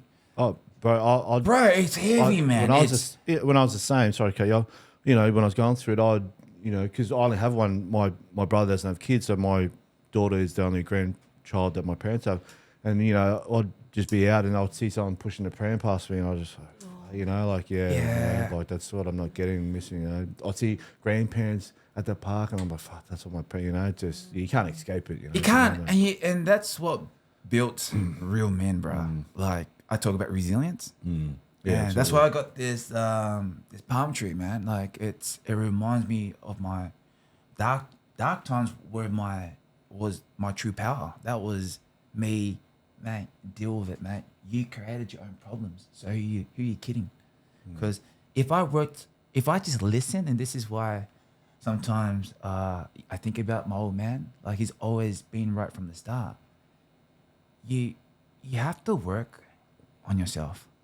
Like understand yourself a bit better so you don't get distracted by the outside world. So what I talk about distract, it's like anybody, man, that you give access to. Like could be a male or like, it doesn't have to be girls, but you got to make sure the people that you give access, make sure you're on that same energy, that same vibe. Because there's a lot of vampires, man. Yeah, my partner teaches me that a lot now. Got to regulate my emotions, and she'll know. I'll come home from work, and she reads my energy straight away. Yeah. Just reads it. I don't have to say anything. She just reads it. And I love when you talk about energy. Can you imagine my whole life, that was my dad's vibe. Energy, yeah. And because in Samoa, we laugh about it. When they give you this look, it's like, and then when he talks Samoa, bro, next level. It's like 100 punches to the soul. And it's just, he just spoke. So to me, I lost that. But now she's betrayed me in a way. Now I got that sense back. Now I can tell a vibe when someone walks in and I have a gut feeling. Yeah, I read it. But you have to have the bad apple to make the good apple, right? So this is what I love. I love life so much. So instead of playing the victim, which I am the victim, so we go back now to Digby. Yeah. It was either Digby or her. lose my nephew. I got to pick. One of them has got to drop. So I dropped my family for this kid. This kid, mate, he was like anything he wants, I'll do. I've never seen a kid that asks so much question about life. He wants to learn and better He himself. wants to learn, man. And that was the beauty of me watching. All I had to do is just correct him. It's good. It's good. Now we come into... so I'm feeling the pressure now because he just got injured when he came. And I went, did I make the right choice to let go of my family for my nephew, Digby? And I was like, all right, everything. I remember my sister in back of my mind, the one that passed away. I've had 17 surgeries, and she always says everything happens for a reason. Just keep evolving, keep going. So how funny, this kid, amazing player, did his knee, and now he's out for like 6 months.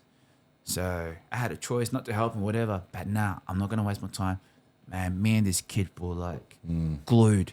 Because I can't see my kid. I've really been through that phase. So I haven't seen my other kid too, remember? He was also your purpose so too. my French kid, I haven't seen him because of the relationship. Yep. Keep the peace. And then the second one. Now, Digby, oh man, that vibe, all that energy I was feeling, I flipped it. I put it into my nephew. But I don't have any, I don't Have any entitlement over my nephew because the first one was Monty. I got him over on a scholarship, paid half, and then he did his things. Now I don't have any attachments. That's you. You have your life. This is something that my old man told me. Take it and use it wisely. Like, think about it, bro. It's a gift that we have within us, but it's really up to you. You want it or not, but you got to earn it. So when Digby came, I was never what I learned about Monty's life. I try to make him me. He can't. Impossible. Monty has to become his own person. So he taught me those values in life to become a great dad. So when Digby came, man, I just let him be him. And he just comes up with a question, and this kid will like study the game, watch YouTube. And he's won it in the under-15s for Queensland, the rugby league. Took it out. Really? First time like 7 years. And I think it's 7 or 6 years. I don't know. They made history in rugby league. They've never beaten New South Wales. Now he's in the Reds. They've made history again after 10 years. I think. Wow. 10 years, they haven't won. And he was like, not just my nephew, he was a massive, big impact.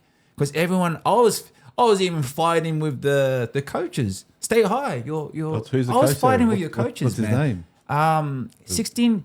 I'll actually go pretty hard now. What's his name? 16 A's. So this team was playing last year. They made it to the finals. But, you know, my background is rugby. Like, these kids, like, they had this kid named Tyson and Digby were the two centers. And then they had this number 8. I forgot his name. This kid's a beast. And then my other cousin is the number 10, JJ. But these guys, you need these key players to build a team. Comes to this, they were like last, bro. They put Digby winger. You put him on the wing. They put Tyson, this center, his son with the Broncos, in halfback. And then all the parents were coming up to me. They go, there he is, that's a coach. So I'm sitting there at Terrace because I knew Terrace is going to win because they're a good, amazing school. I went up, I saw the coach. He was like taking notes. Who's the coach? We can edit I that don't even know who the yeah, coach yeah. was, man. I went up to him. I said, mate, Digby Ioane, mate, nice to meet you. He goes, oh, mate, love to meet you. Young fella. He plays for East. I think he's in the, I don't know, Premiers or Reserve. But, Is he old State Eye boy or? No, so he's a backs coach. But did he go State Eye back in the day? Man, No, I would don't not know. have a clue. So I said to him, I said, oh, man, why did you put Digby? And remember, I've been teaching this kid. He's not a winger. He goes, oh, mate, it's part of the gameplay. We're going to truck it in the middle and straight to the winger. And I went, why can't you just let him go? Send. He goes, no, it's not part of the play. And I said, before I leave, man, I just want to, I was talking myself up. I said, I was one of the best wingers in 2011, right? He goes, yeah. I said, what's your opinion about my nephew? Do you see him as a center? And he goes, yeah, man, I see him as a winger. I said, I'm going to leave. I'm going to meet you. I'm going to ask you one more time. Think again. And then goes, I'll leave you to it. 2 weeks ago, my nephew goes, Uncle, the coach came up to me and said, you played amazing. Bro, this is what I mean.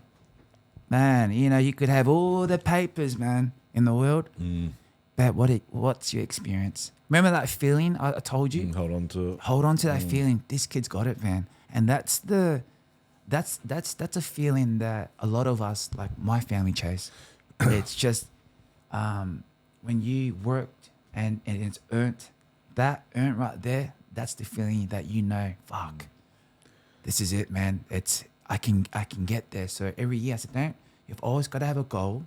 So my goal was always like All Blacks or Wallabies, but not as it's what's the main picture in front. 19s. Yeah. Okay, I'm gonna make the under 19s Wallaby, under 21. So steps. But once you build that feeling, man, it becomes one. But it's funny that you say Digby goes to Stade. I got my 20-year reunion next Saturday at school. Yeah. So I'm keen to go suss it out. It's changed a lot since I've been there, but it's gonna be a walk down memory lane. Yes. So this is why now a lot of people I've posted this kid. It's not a flex. It's just a gut feeling. This is who I am. It's a gift that it's from my old man, and I know that I got so many cousins. He's got siblings that represent Samoa, and that just shows who I am. So Dad's not here, but my legacy is I am my dad. So this is what I'm gonna pass on to kids like this, like my nephews or nieces or anybody, or just going to Bali. My dad did that long time ago.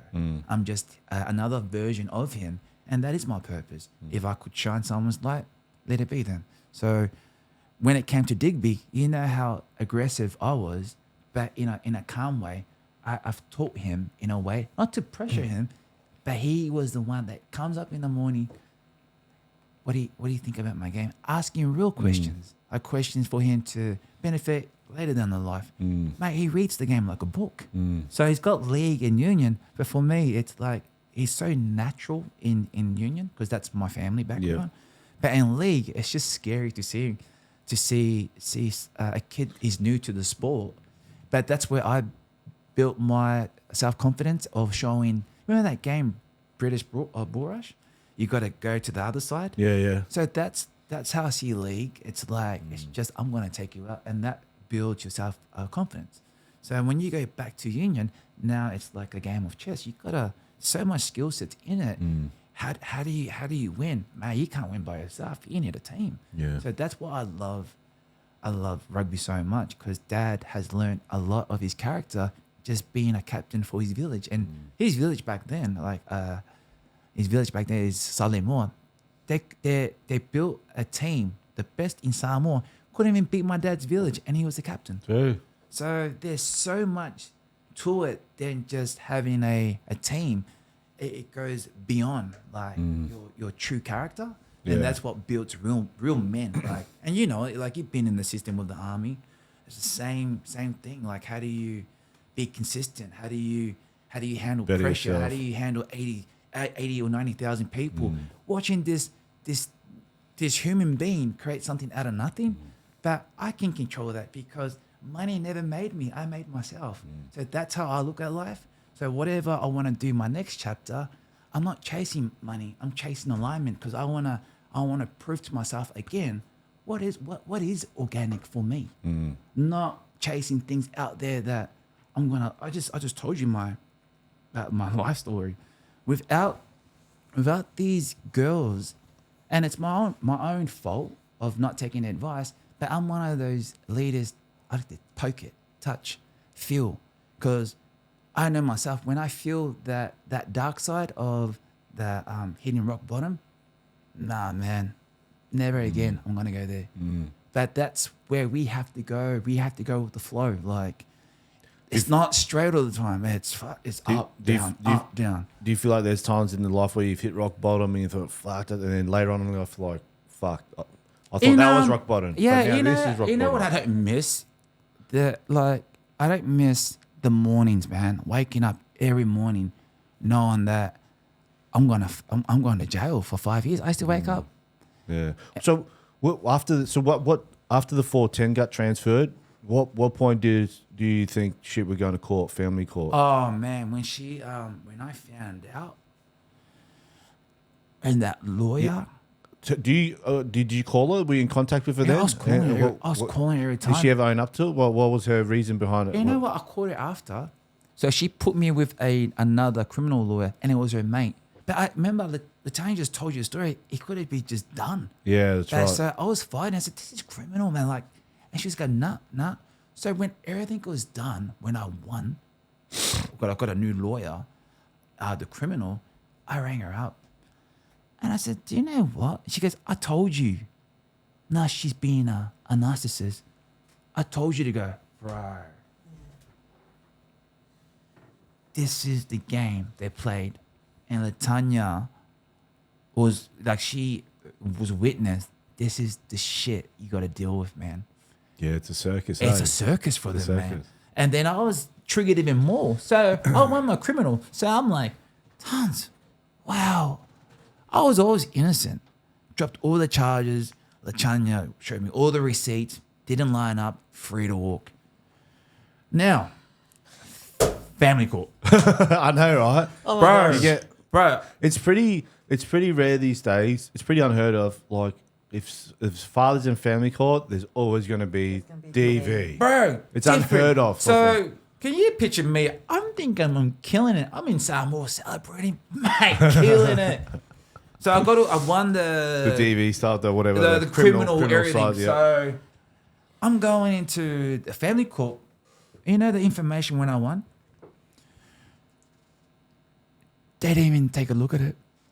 It's a different case. Yeah. Mate, not even that helped me, bro. Now that dragged on for another 2 years after that. I think a lot of people don't realize is that there's a section in the Family Law Act that allows the court to consider you to have more of the property pool. Uplift, they call it? Yeah. Yes. If you can prove that you've suffered domestic violence. I've spoken about this and people, no, that's not what happens. Section 79 Thank you. of the Family Law Act. Internet. Which I think it's fair on paper. If it's for victims, like to protect victims of domestic violence, because sometimes it's, that is a barrier to them, being able to contribute to the property pool because they were in a domestic, like they suffered domestic violence or stuff like that. But I think it creates this incentive for everyone to claim it. In practice, yeah. Right? It's opened like a door for everyone just goes, oh, well. people to use the system strategically.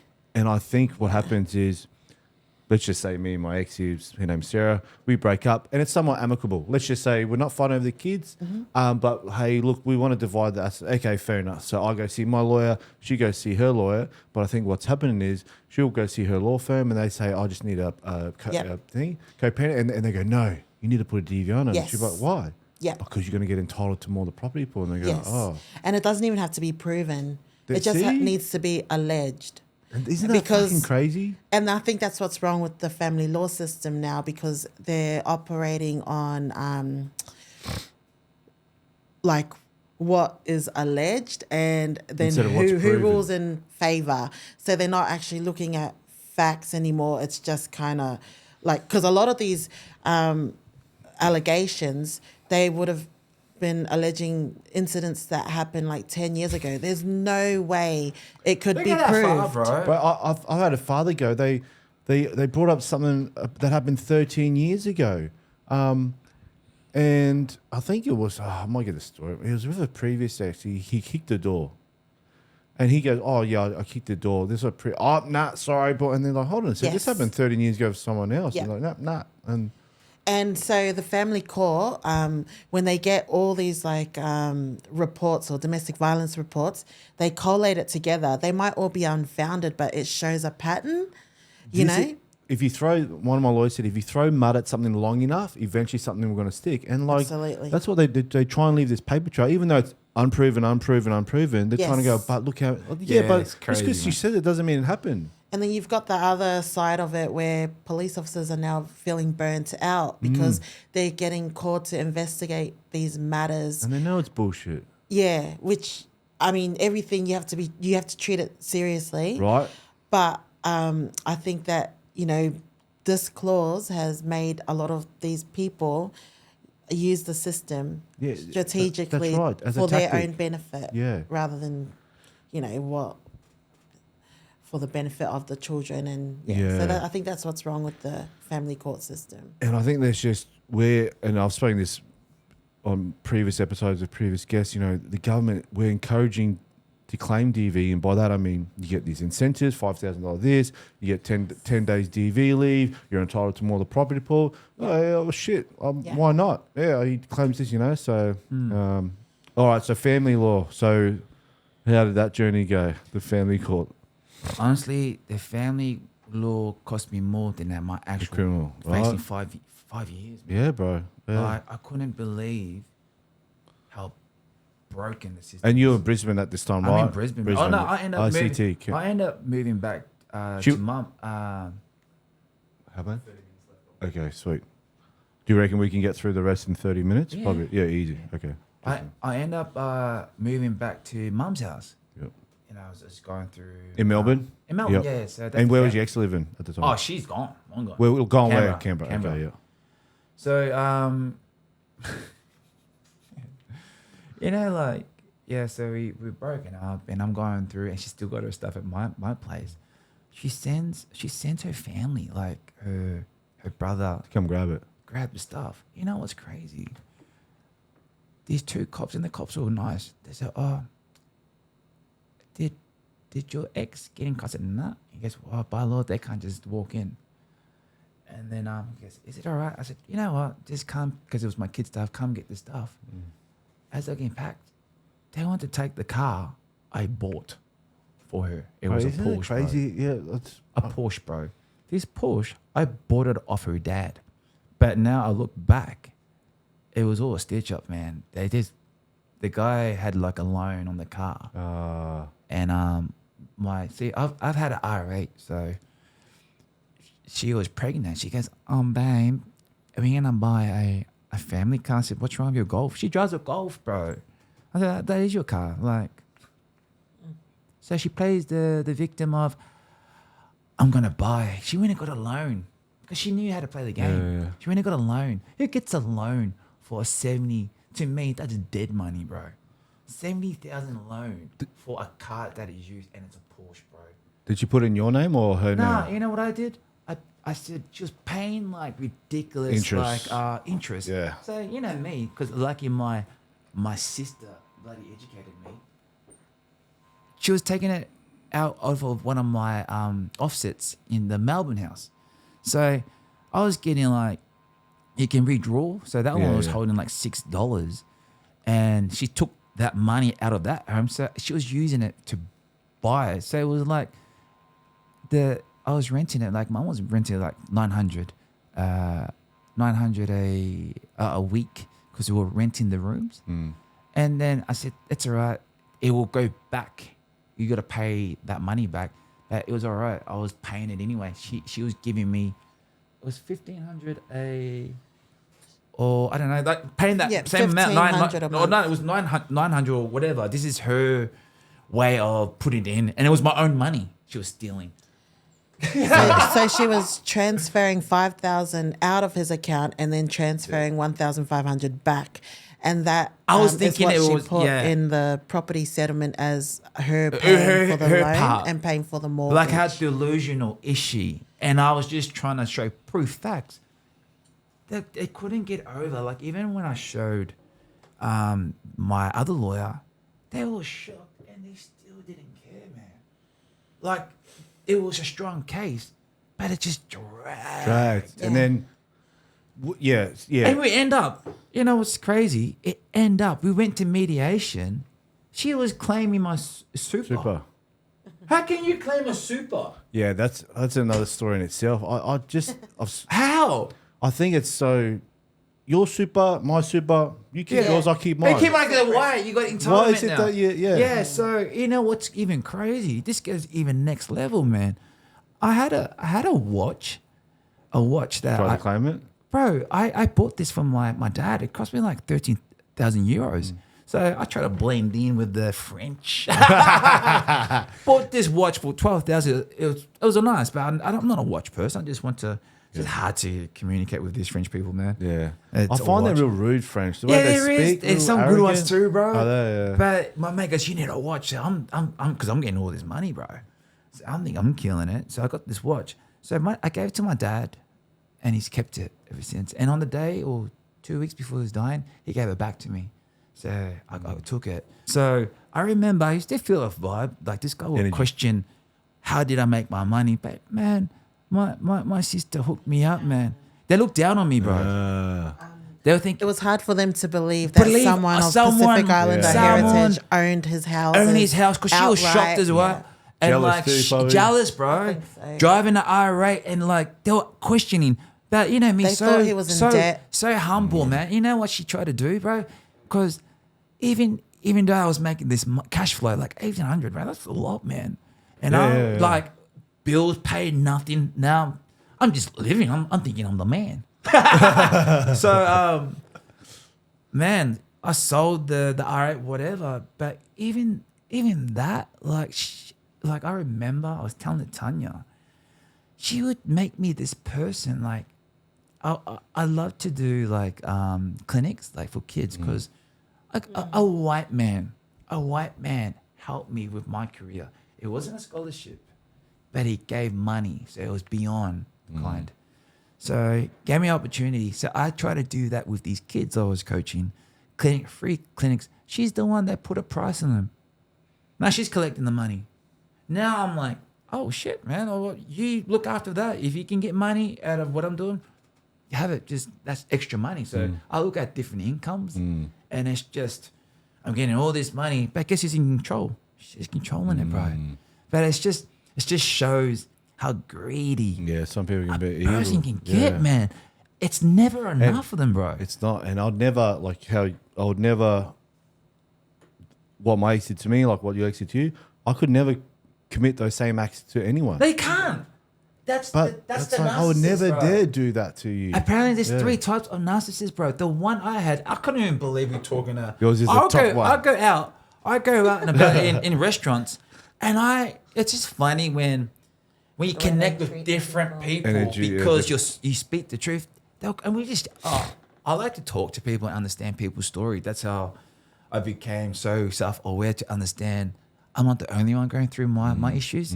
I had a guy who hasn't seen his kid for like 20 years. Yeah, man. I get a lot of comments like that. And like for me, I go, oh wow, I feel great about myself.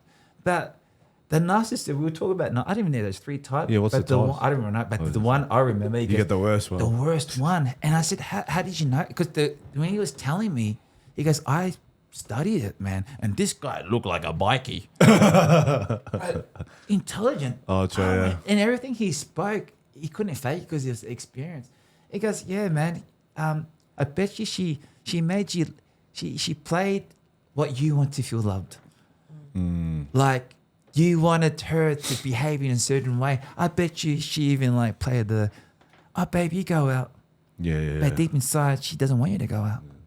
Telling you what you want to hear. Control. And she goes, oh, go family time, go your miss. She played a thing that I want to see that was real.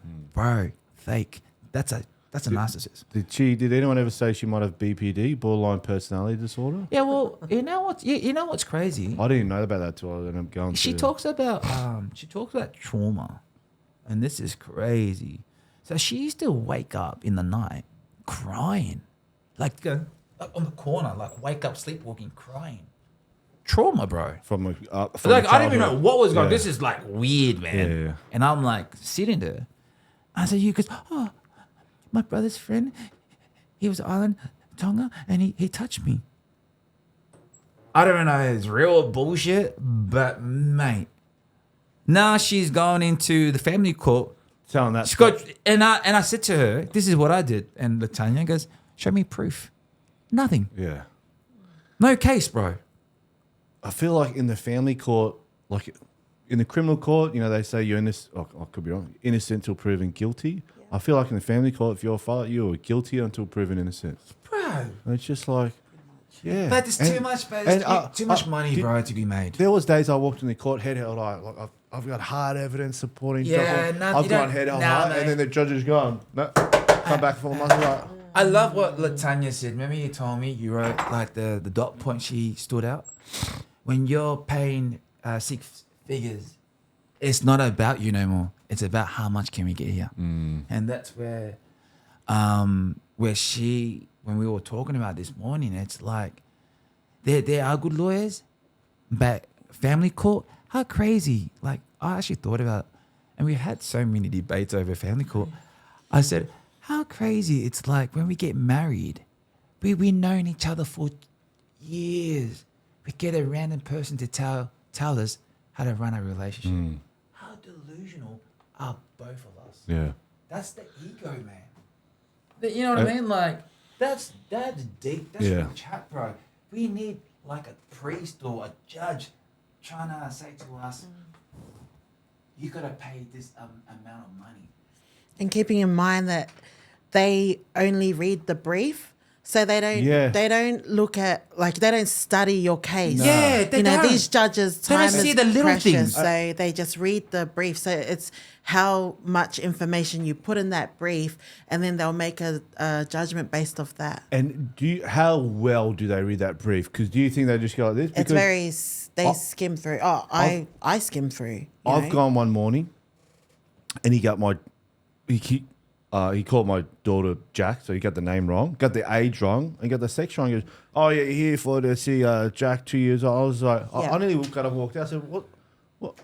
Why am I even here? You don't even write the case in front of you, or maybe you do have the right case, but you haven't even read it." Like, and if you think about it, they've got a lot of cases that go through, and so that's why I try to tell this guy, because Digby's like, "But what about me? And what about this story?" I'm like, you know what? I'm going to be blunt with you. They see you as another number, because there's that many cases going through. They're not going to sit there and sympathize with your case, with your story. I don't know if this happened to you. I remember I rocked up to trial one time. Trial was supposed to, these 3 days was supposed to be for me. I rocked up and they said, "Oh, we can't go when someone's in." I was like, "How? This is my 3 days." They said, "Mate, they're so booked." They were hoping to have that previous case either thrown out or squashed because they're trying to catch up. I said, "Bro, so you're telling me I'm booked for these 3 days? I've arrived on time as per the judge's request, but because they're booked out, I still have to pay my legal team." Yeah. Do I get reimbursed? And not even that. Can you imagine the emotions that you're going through? I've rocked up ready. It's Let's still get on, it's results. still on hold, mate. Finally mentally prepared like- for that time, and all for it to just be pushed back because they can't keep up. Yeah. So I think, there's a lot of The whole system things It's broken, that's bro. wrong with the system. broken system. It's happened to him as well with I could bet. the judge reading out the wrong charge, or the Oh, prosecutor bro. reading out the wrong Lucky charge. she was there, man. Yeah. What did the judge have to say about the 410 being transferred? Did he care, or did they say Nothing, bro. too bad, so sad? We ended up having it settled outside of Okay. court. Yeah, because she had no proof. Okay. Because, at the end of the day, man, she was And building it's a case. kind of like we've put in a fraud complaint with the AFP. Yep. So that's Still ongoing. Still ongoing. And it's just, I think there's a Everything- fine line, because they were together. So they have to have reasonable suspicion that she did it out of, malice, rather than he gave her permission to do I it. get you. So I think it's actually quite obvious when you're seeing the daily limit Like 5 coming max. out of 5, your 5. account every day. Wouldn't Yeah. that raise suspicions? Yeah, And like, that's what give he's me a talking check about. instead. Like, why Yeah. can't she reach out? "Oh, babe, I need 400. Can you?" But you know what's the crazy? I was telling it to Tanya. If she asked, I would have just gave it, bro. Exactly. Yeah. This is But like...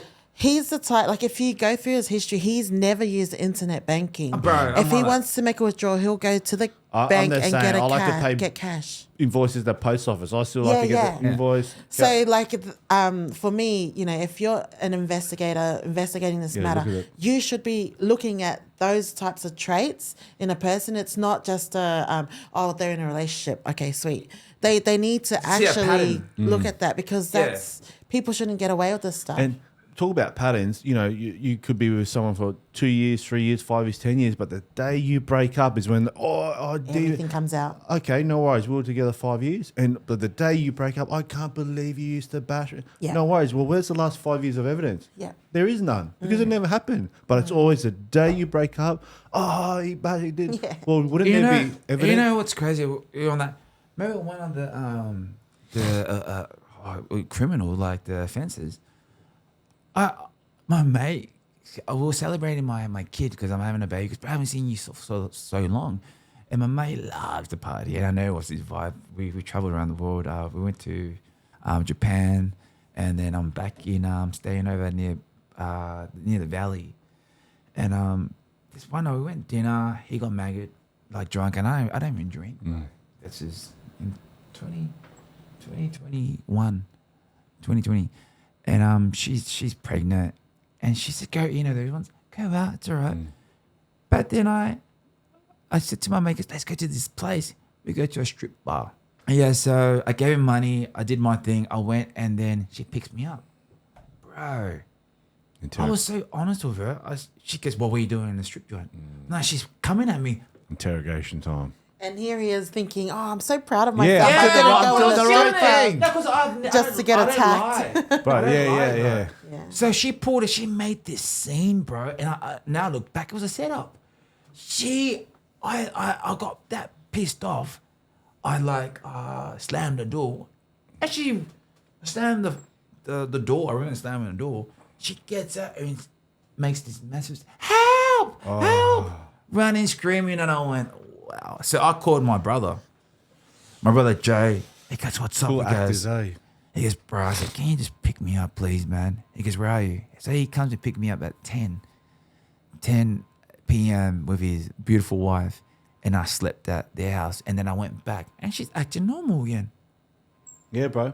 You might see. She goes, babe, hey, when are you coming back? I miss you. But this bro, is that. But the allegation said something completely different. Whenever I went to DV court, swear on my daughter's life, you probably would have seen it. This is how my ex used to walk in the DV court. They'd ask, where's your client? And she's in the safe room. And I'd be sitting in court, and this is how she walks in the courtroom. Opens the door with the women's support team, whatever, and she goes like this. Oh, bro, I got better ones, bro. I'm looking. I'm the one that got bashed. I look at my bro. I said, bro, what's the joke? My bro, she goes, just ignore it. They all do it. And then she walks in like this, going, and I was like, bro, this is good. This will get more ratings than Mass. When I was with Tikiri's, Febicol when it first started, bro, she played the victim hard. She goes, she wants private. You can't. Doesn't want to be face to face. You can't want to. I was keen to face her. Yeah, see that. Yeah, and I could hear her on the other line crying, and the guy's like, she can't hold herself, man. And I went, this is where how you talked, how you backtracked it. So I accepted it to not see my kid for 2 years. So there's no criminal laws. It's just it's finished. I got home. I got another email. After, remember? I got 5 charges. I just got an email from her, bro.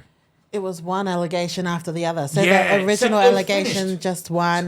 Now there's now it's done. 6 or 7 charges. charges. Done. So the criminal, all this other stuff, she was claiming property settlement. So in the baby. So it's done. It's settled.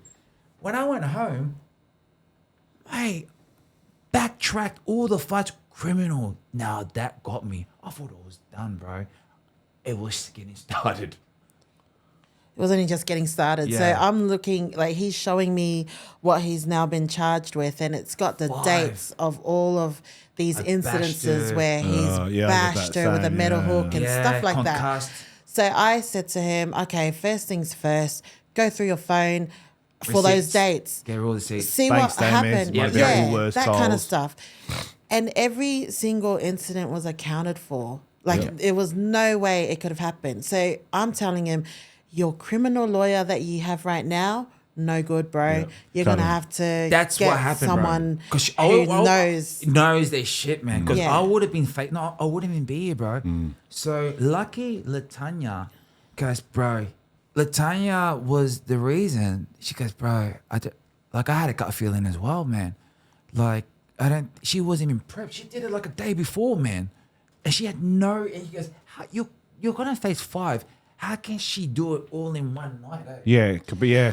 So the matter just kept getting adjourned. With the other criminal lawyer, I don't even know what they did. They did. But first things first, if you're getting hit with these charges, you should be like trying to, okay, did it happen or not? And in his case, it's clear it didn't happen. And one of the allegations was ridiculous. It was a property damage one. Where one of your neighbors took a photo of his rubbish that was out the front of his house, and it had pictures of a broken cot and all the kids' hangers and stuff like that. I threw all the stuff. He just threw it away because I was, I want to release that negative. She wasn't vibe. even in the state, not even Yeah, I've here. heard this So before. how is So I that put domestic violence? So I put everything out. Yeah. Like I threw everything out. But the neighbour, what's the neighbour on her? She must have caught the heard neighbor this to take a before. photo. Yeah, they took a do it. photo, and she has a mate that actually works in the same industry. I won't name him, but I knew it was him, so I called him out. What do you say? Nothing, bro. Now he's like my Bro, mate. bro, what's one of the I'll tell you one of the randomest, weirdest fucking allegations. Can you remember any crazy, random, weird ones that stick out to mind for you? I know there's heaps. There was like over 400 of me, but there's. McDonald's cup. Yeah, read this one, bro, and I'll give you one. Do the McDonald's cup one. What was it? That was He apparently poured a McDonald's Coke over the top of her head and forced her to eat fries off the ground. But to me, I'm like, can you come up with a more realistic Yeah, you know what? allegation? Because Digby doesn't eat McDonald's. Yeah, bro, I had one. So I paid 12-month lease for her at Chevron Renaissance in Surfers on the 33rd level, bro. 32nd, 33rd level high, right? And at the bottom you've got it's not Gold Coast Highway, it's whatever that main road is, and then you've got Service Pavilion, and then you've got a water like a canal.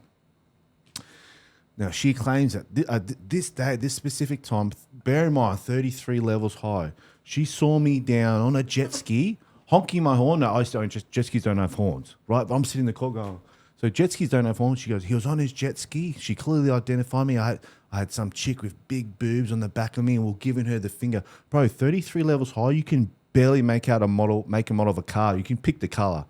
She reckons she could clearly identify me. 33 levels high on my jet ski, honking a horn. I was like, bro, what the fuck is this?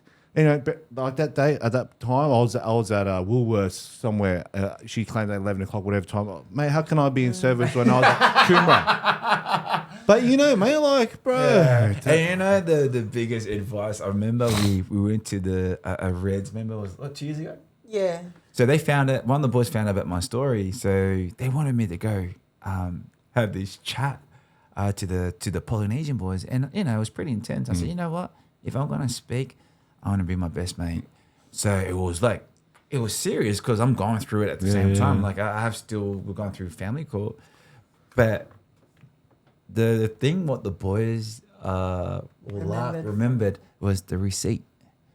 Whatever you do, man, like if you ever keep your dates, text, do not delete it.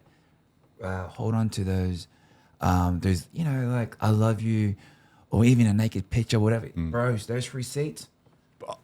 I'll tell you a funny one. So during the family court, my grandmother passed away, and there was DVOs in place, but she brought my daughter to the hospital. Looking back now, she just did it to get back in my life. But obviously, we rekindled during that time, right? Because I was getting access to my daughter. Yeah. So what do you want? I want this and that. No worries. You getting what you want? Money. Okay, I'll get my daughter. So during that time, we were intimate again. Anyway, But remember, during that time, she was telling the court I was this monster. She was too scared to be around me, couldn't, you know. But here, you're happy to be fucking, we're banging again and blah, blah, blah. But anyway, so when she was texting me, I was like, so during that time when I had my daughter, I was using my card on purpose, going to Carindale, time and date stamp, taking photos, because if I'm this big monster that can't be, you know, then how then? So I think, or obviously during that time, she wanted to go buy lingerie from Honey Burnett. No way, on my card, boom, time and date stamp. You know, this one text message, she goes, you know, love to say how it is, you know, can't wait to put my blue lingerie on for you and get my juicy bum out and bounce up and down. Right? No worries, screenshot. And then the emoji was the big eggplant, the peach, and then the water. And so my boss, I remember my boss goes, can you please bring up exhibit, you know, whatever the screenshot. And he goes, can you please explain this message? And then he read it out. I'd like to bounce up and down on your and he goes, emoji, eggplant, emoji, peach, emoji. And I lean around. Go on, explain this one then, you know. And what happened? Oh, bro, she had her excuses were dumb, but she had one for everything. She goes, he used to force me into sex. I was like, force. I can't win. You know, you can't win. You can't win. You can't win, man. But I was like, you know, they threw the DVO out, but you know, that dragged on for 16 months, cost me 70. Yeah, you know. Yeah, bro, that's I love that, man. Oh, bro, it never ends. There was just the most. Bro. I used to. I had to give the hair follicle test. Oh, he's a drug dealer. He's a big bike. I had to get his hair follicle test. No worries, got him passed all the time. Oh, no, he's cheating because he imports shampoo from Jamaica and he puts it through his hair to bro. Doesn't matter. I'm just in court, bro. Doesn't matter. They forget about their lies. And that's what happened when my barrister said lies were, and he taught, and when he cross-examined her, she had the water, and you could hear the microphone.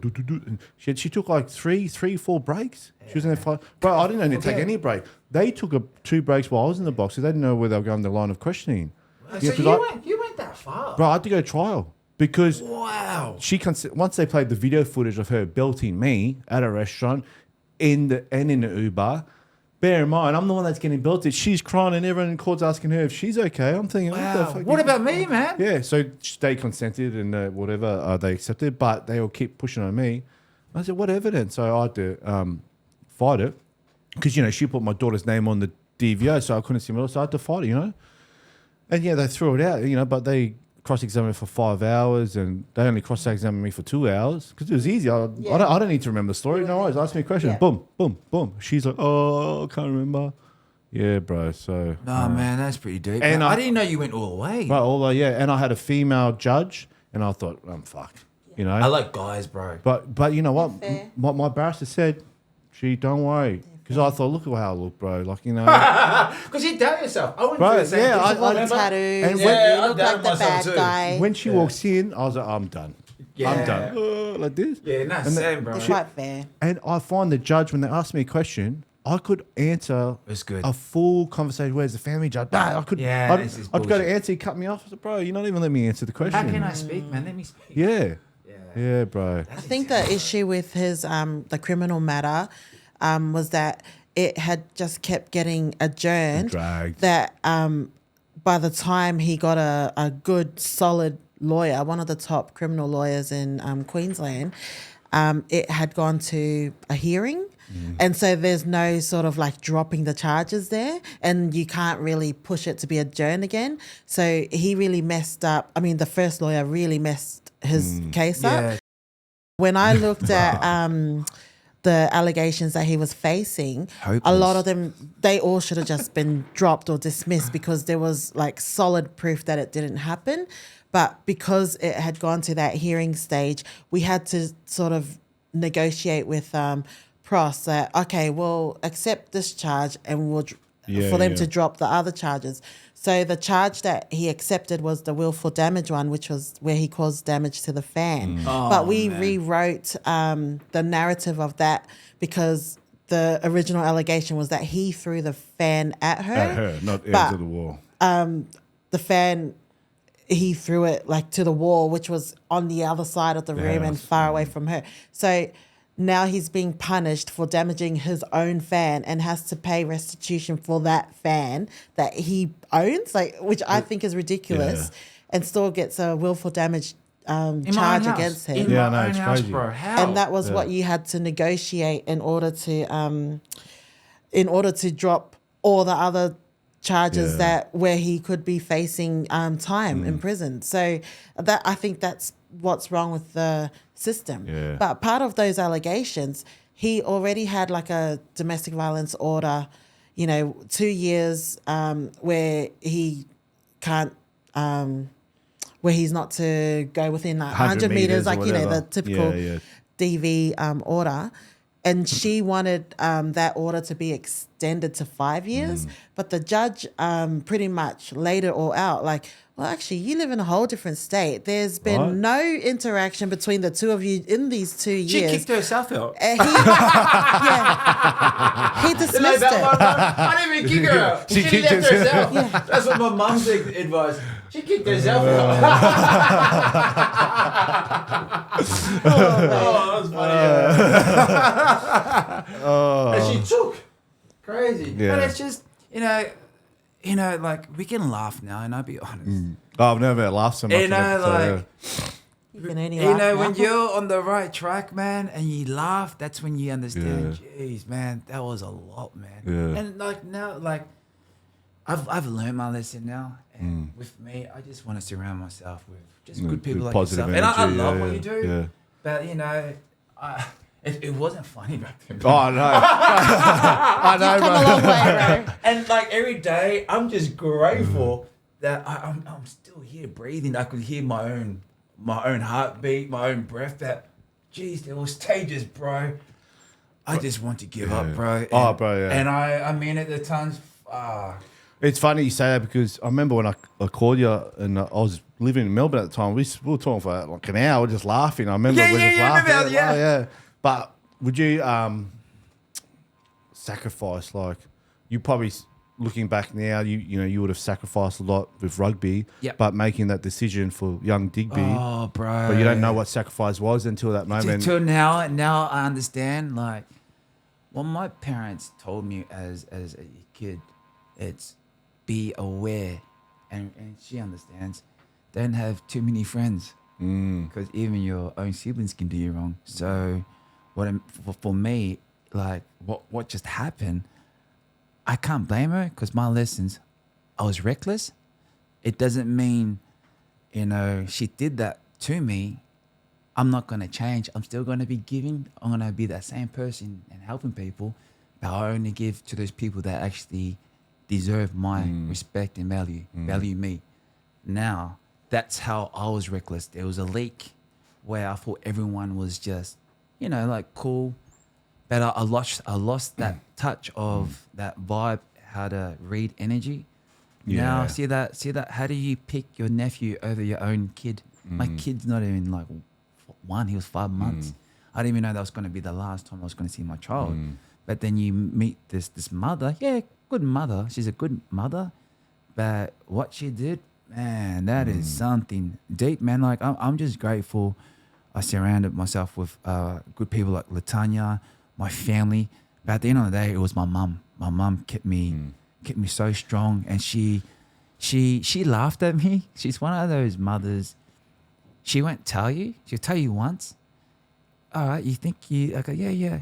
But then she won't say it again. So I went back to my family house, and the one thing she told me is like, you thought you were the, like, in Samoan. She'll say stuff like, like, you think you know it, but you don't, because I made you. I'm the one with the experience, which called wisdom.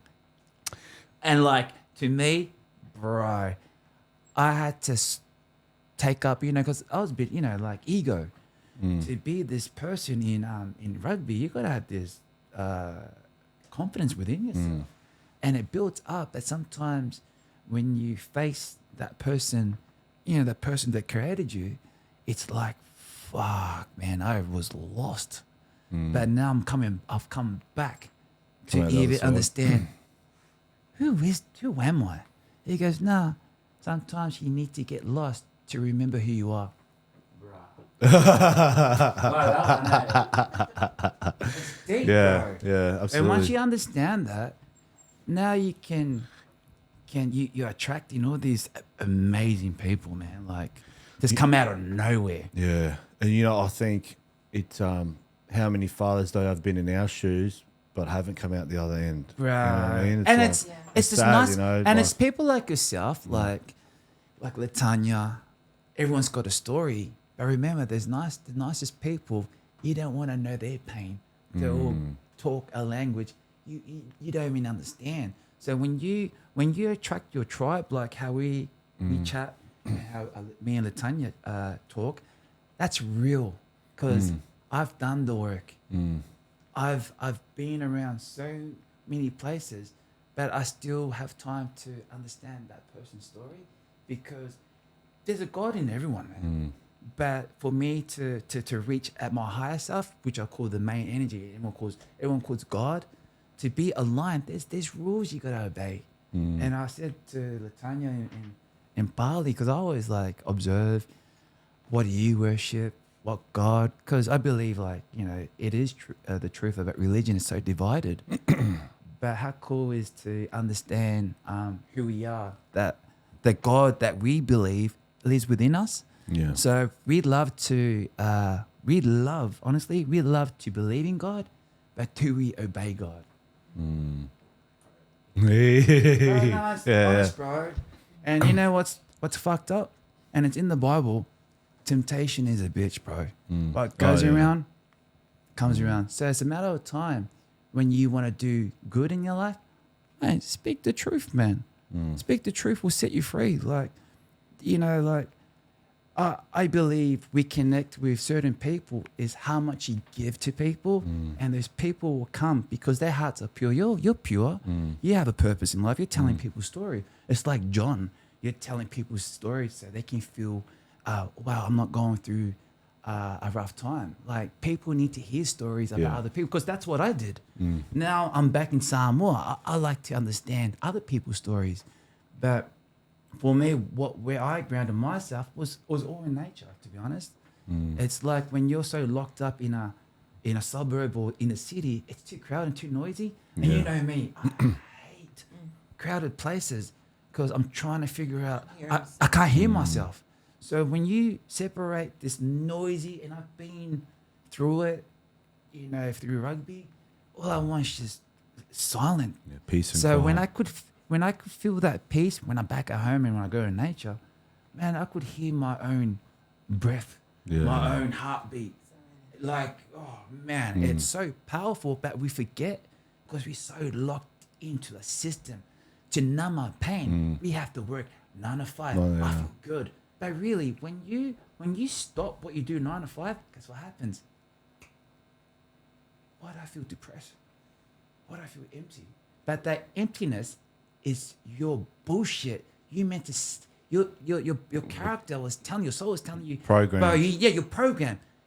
Instead of me sitting with that pain, guess what I did? Jump to relationship. Thinking I'm helping them. Bro, I was losing power, man. Like, there was nothing I was benefiting except lust. Yeah. Would you call it lust? Yeah. And Like you need to sex set or- some boundaries as Yeah, well. and boundaries, because you've bro. got a big heart Big and heart, you yeah. give a lot. I'll give a lot, But when but- you're with a taker, they end up taking it. There's no limit there. There's Because nothing, he's bro. got no limit to his giving, but then the people he ends up with, they have no limit to their taking. Yeah, taking. Yeah. So, And I think that's where, you know, everyone who has a good heart and they're givers, they need to set those boundaries. boundaries. Isn't it? Yeah. Isn't it weird? Like for me, I don't like gifts. I gift. Christmas, I don't accept gifts. Even my birthdays. Birthdays, I don't try not to tell people. People know I don't like doing birthdays. But Christmases, I just feel uncomfortable. People, I just save the money, buy it for you. You buy something for me. because you're a Like, I'll provider. give- You're a provider. For Yeah. us. You're I'll a give it- provider. I just- I don't need you. Yeah, I don't I need don't- you to tell me yeah. what. It's like an ego thing for me. I don't need that, bro. I'm good. I feel awkward. But it's sometimes, just me. It's just the way my dad. how to feel. My dad. If my dad didn't like saw my older brothers do it, you know what he does? He doesn't even tell them off. He goes does it himself. And that's the attitude I had. It. If you can't do something, I will show you. Like in rugby, my dad's so smart. If you think you're the best, watch your little brother. And so I got Monty, my nephew, he was telling this story about he got jealous. He got jealous because I became the favorite rugby player. And he was telling my dad, and he taught me about rugby. Monty's dad, his name is Paul. He said, man, I had a fight with Dad. I said, you always talk about Digby, what about me? He goes, son, you're the best, but just in Melbourne. Your brother went global. But you are good. Just in Melbourne. Oh, mate. That is so funny. Oh, man, so funny, man. I know we might be coming close to an end here, but before I come to a conclusion, have we missed anything? We could talk for hours. Oh, man. There's so much, But, yeah, at the end of the day, man, like, for me, like, I feel like men like ourselves are so pure. I feel like it's their story. So I'm not here to preach or whatever, but I'm just telling my journey. And if that helps, yeah. Sorry, you finished. What have you seen? So you're gonna see your first son in France soon? Yeah. That's it? So Bali. yeah. So he lives in France in Paris. When was the last time you seen him? Man, when he was 9 months. Shit. 9 months. So he's 7 now. You gonna go in there? Or you gonna come and get him in No, Bali? I just agreed with the partner. Like, I put my issues aside. Yeah. Like, man, I'm a new man. Like, I wanna see my kid now. So Like, how old is he now? He'll be 8 next year. Fuck So those, yeah. we're trying to figure out. So we agreed. So I told him, we'll fly them over with 2 tickets and we'll meet up in Bali. That'll be an emotional roller coaster. Oh, okay? man, because my whole family's gone to Bali and I'm just trying to time it with my mum. Yeah. And then Latanya's mum wants to come as well. So Oh, I'm trying to man. put on a big show for them with some fireworks. So I'm trying to be the man again. Yeah, but for me to even for her to even open it, agree, I'm like, bro. That's good, bro. Yeah, Yeah, so exciting I'm happy. times. So it's time, and I've been watching a lot of his videos. Nice. And you know what, like, at the end of the day, man, like, me and her connected, and we have this beautiful child. And even though we have issues, I would never in a million Change years anything. and say your mum was like, nah, Yeah, man, yeah. like, you're like that because your mum actually raised you, you know. And I needed to get understand, find myself, because how can I be a father and there's everything going on at once? Now he can see the good side, but behind that good side, man, you don't want to know. Well, Yeah. that's something Yeah. I will let him know and share my true character. Yeah, and I think, like you said before, like I say, you know, my ex is a good mum to my daughter, but some people say, well, she's not a good mum because she didn't. And I get it, like she's good mum to my daughter, but in the aspects of not letting me see, you're not being a good mum. It's different. Yeah, It's different. It's different, man. Well- It's a trauma, and I believe it's passed on, and that's why it's not their fault why they're like that, and you can't control it. Uncontrollable. Like you gotta release that. It's alright. I'm gonna sacrifice my kid because he can't deal with your issue, so I'm gonna separate myself. But there will be a time, and my mum told me this: go build yourself first. He will come to you, and it's now. Like. Great point, because the sacrifice, you know, I thought serving my country was a sacrifice, but the decision I had to make for my daughter was a sacrifice I had to make, and a judge read out this statement in court. I got it tatted on me. It's too emotional sometimes to read, but yeah, that's I just know that in the future she'll come back at some point. When, I don't know, but I think my ex will try and brainwash my daughter. But I think she will, but at the end of the day, that's the power of social media. I leave my messages here, time and date, Sam. She can't control that. That's something she can't control. So in 5 years, 10 years, she'll go back, fuck, look at this podcast in 2025. So You know what? I'll be honest with you, bro. we're moving on to conclusion questions soon anyway. So. When you have done the work, because why like I asked the questions, like I talked to myself, why did it happen to me? But it's like only if you get it, like yourself. Like there's a thing beneath that we had to work on ourselves. So when you go through that journey, your daughter, honestly, man, will just see right through the bullshit. yeah, bro. that's right. And it's energy, man. Yeah. Like the aura, you can't shut down aura unless you fucking kill me, man. Yeah. And that's what I love. Who I am now. It's like I was the one that created this life. This is my journey. But my kid, man, he's the next big thing when I'm not here. When your second son, have you? Haven't seen him. Yeah. Okay. And I think it's just for me, it's just too soon. Yeah. That's that's a lot, man. Yeah. Yeah. Like How old's he now? He's 4. 4. Okay. Yeah. Yeah, he's 4.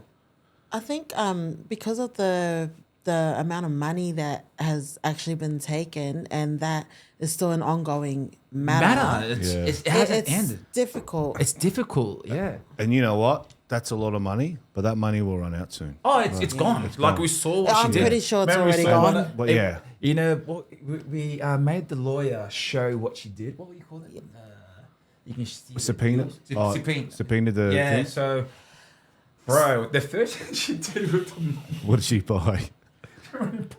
She went and bought a Range Rover. Land Rover or Land Rover? Range Rover. Bro. Outright. And she didn't, she... No, it's in more debt now. So, like another 100,000 added to her debt pool. 180, Yeah. man. Like, that's what I mean. Yeah.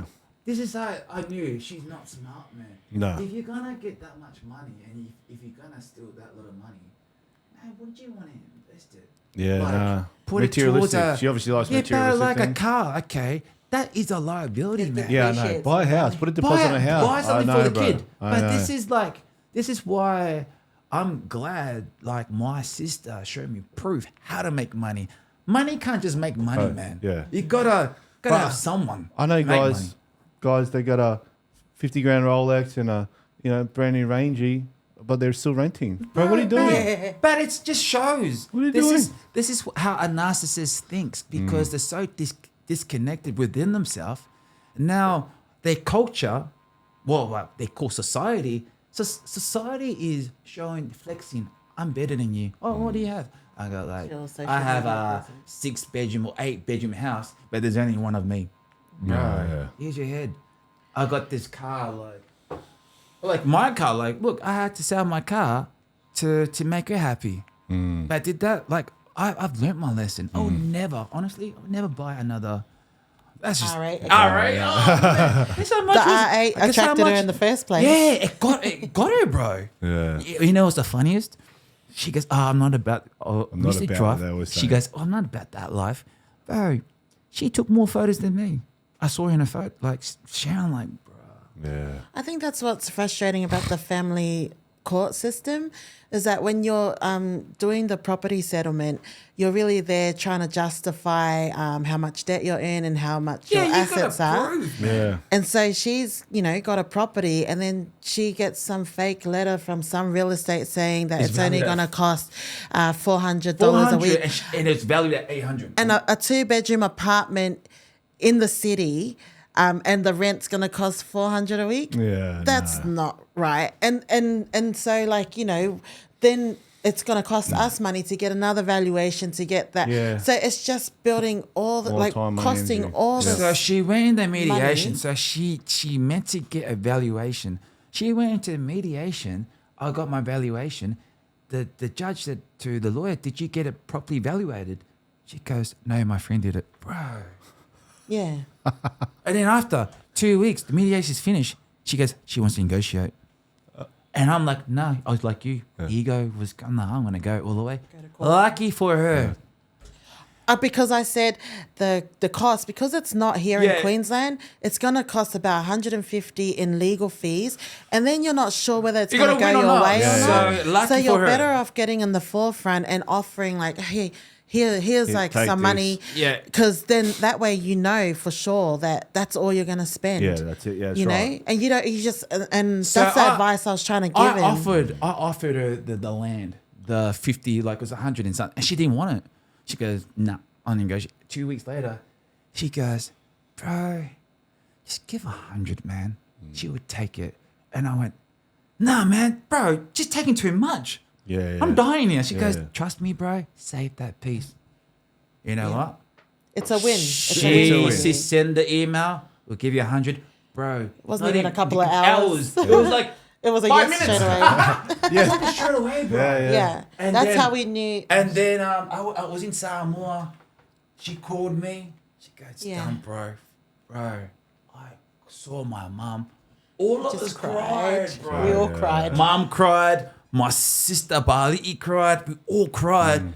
And then I was on my knees looking at mum, and I was just hugging her. She was like, "Don't do this again." It's a good feeling, though. It's a good feeling. It's Yeah. like a relief. It's like a burden just dropped. See, now that I've been out of the system, I would tell what you advice. It's the same, but when you're in the driver's seat, because you don't know how this ends or how it goes, you go 100 grand, no way. But Yeah, bro. now I've been through it, bro. Do it, take Yeah. it, because So all up, honestly, bro, 700 including the fee, 710. But you know what? I'll be honest, I'd rather lose that than lose like 20 or 40 years of my time. yeah, bro, yeah, you can't, yeah. So I Oh, believe, 100%. I believe everything, bro, aligns when you don't deal with your bullshit, bro. Yeah. So to the man out there, make sure instead of investing in anyone else or giving access, make sure you invest in yourself. I agree. And don't It's give your building- internet password. Password? No more. But it's an expensive lesson. Bruh. But yeah. I think also, I'm not sure if he explained his property. Like he had two properties. The mortgages were paid in Right, full, full but gone. kept it open as just in case You you would want to buy redraw. yeah, another because I'm property not or going to whatever. be a rugby So player, you know? only had $8 owing on one and Yes. another $8. Yeah, and So in the Mount Gravatt property, there was 600,000 in credit. I didn't even know. He didn't know about it, which was good because he probably would have spent it. Unfortunately, she knew about it, She so knew- she was drawing off Drawing. the 600,000. But when the bank actually noticed these transactions and flagged it as suspicious.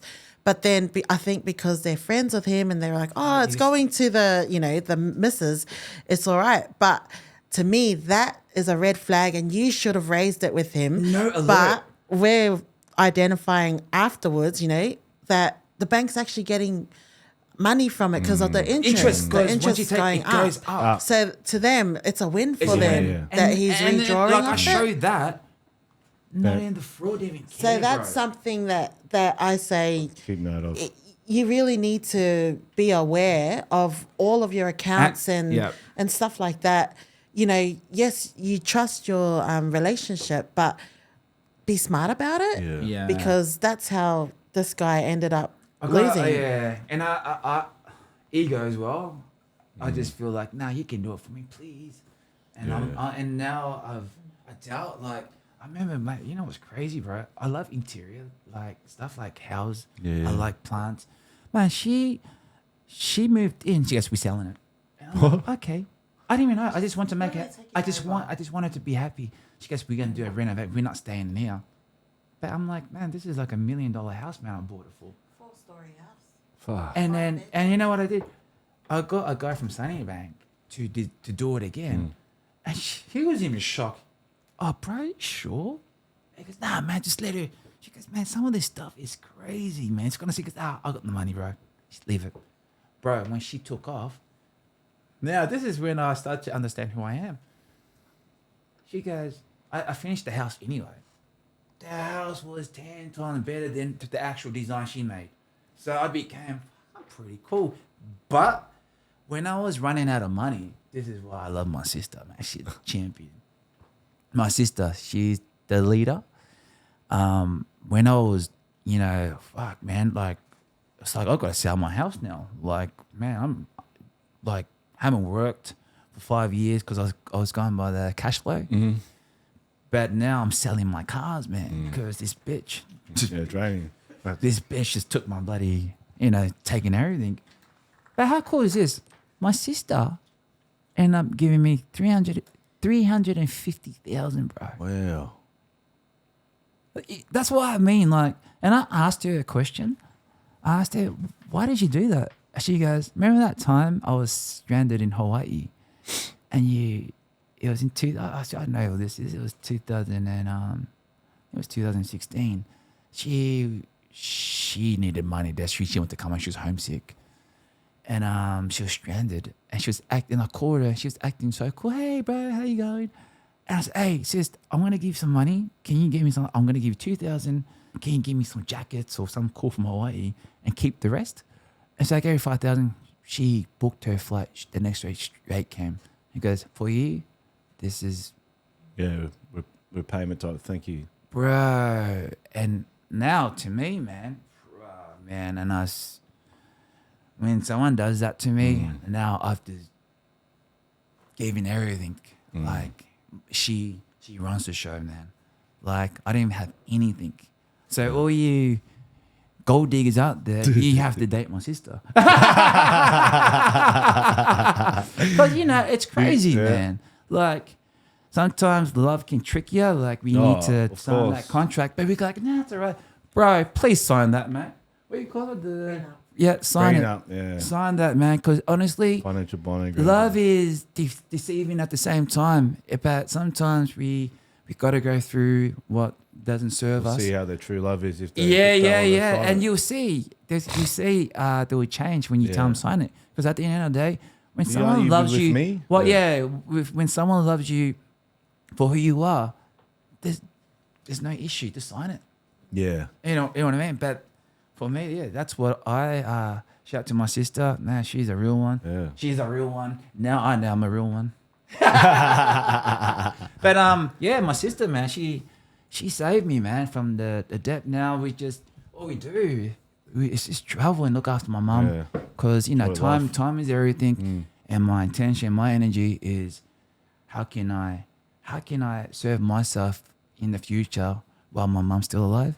So what I do now, just take her around wherever she wants. If she wants to go Hawaii, we're taking her to our cousin's wedding in Rarotonga. Oh yeah. So we've been traveling around the islands because I just want to see the difference between like Fiji, Tonga, what makes Samoa so unique in a way, and it's so organic, like it's untouched, and that's why I'm so fascinated about nature.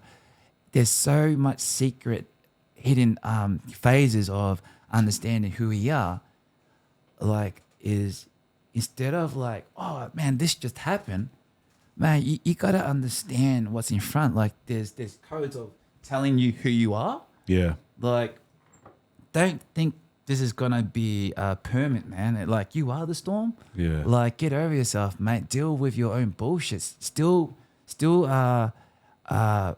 own up to your bullshit, not to project. But I feel like sometimes I try and overpower people, but that's just my emotions. And sometimes when I can feel I have that power, like when people can understand my vibe, is when I speak in calm. Okay. It just comes out more clear. So when I meet people around it, I tell them a bit by myself, but you gotta like have boundaries from the start, right? Yeah. Because man, we all love women. But I think you only put the boundaries in place once you've been through the hard times. Yeah, that's right. There's never a I limit don't in want the to go beginning. down that again. Yeah. Did you just kill me then? I think it's important to be able to communicate those feelings though, and that's why it's important to have like good people surrounding you, and those good people should be approachable enough for you to open up. Because I know that's what some of the issues are with men, broken fathers, like they can't handle the pain because they don't feel comfortable sharing it. Opening up. Opening up. You can't, man. It's and hard. having that line of communication because they don't trust anyone. So I think it's really important to identify your surroundings and those key people that you can really open up to, but ensure that they have your best interests at heart. And they're not just like, wanting to hear your story and then go and blab it out to everybody else. Like they're genuinely there for you. Yeah. And so that's why I always try to be that person for this guy. But, she reminds me every time. And you really need to cut off the bad weeds, Yeah. Just people trying to benefit their lifestyle, not even understanding who you are. Hey, mate, how you been? How's life? Not, what do you have, bro? Have you got this? That's just the beginning of who you are. But I feel like in your 40s, like I feel more alive, man. Yeah, that was than good. ever, bro. Like I feel like Bali was just so cool, bro. Some of the stuff was You're like happiest yet. I was happy, man, and I was like, man, if I like, It's what I freedom wish looks the like. freedom looks like, you know, just smiling and just enjoying good company, man, and that's all it is. All right, we'll move on to conclusion questions. All right. I asked 6 questions. I asked the same questions to all my guests. First one, any advice for fathers? Knowing what you know now, would you have changed anything during the court process? Nah. Well- what do you mean, like? As in, would you have changed it? Obviously, you wouldn't have gone to Kiri's lawyer. Like, Yeah. any- If I was to change it? yeah. Looking back now, what would you have changed? What I would have done better is just listen to, because my brother was talking about Latanya, but I just felt like, nah, Tikiri's the man. He's Yeah. So that's where I sort of like ended up, because like, let's be honest, Latanya like spoke about it earlier, how it could have been solved, Yeah. but I was too, I don't know, just delaying, and I thought I knew what I was doing. But at the end of the day, like, we connected in a way, and I would not change a thing. But that's what I would have. I could have done it earlier, but no, it just happened to be this way. Yeah. But I've taken the lessons. It's when you not sure about something, like, just don't rush into it. Like, be patient about the what you're coming up against. Yeah. And just ask real questions, you know, to yourself, but also, you know, connect with people like who knows, Honest people, yeah. people. It's hard. It's hard to be patient because your kid's involved and you're like, Yeah, because I'm one of those guys in rugby, man. Like, this is what build my character. When I want to know something, do it now. I will train myself so hard. Like, if I want to know how to run that play, great, let's do it again. Let's do it like 20 to 30 times in the morning. Because I'm not a good person at textbooks. So I'm a visual person, and I'm hands-on, and I'll be calling him to make sure, remember, you're on this line. But that's what in the lawyer situation, when it happened, it's like straight away, can you do it now, I got the money. Bro, that money's not gonna save you, man. That money's not gonna save you. Oh, we think man. it is. Oh but you're thinking, but now I understand, man. Some deceiving people out there. Oh, 100%. Yeah. All right, second question.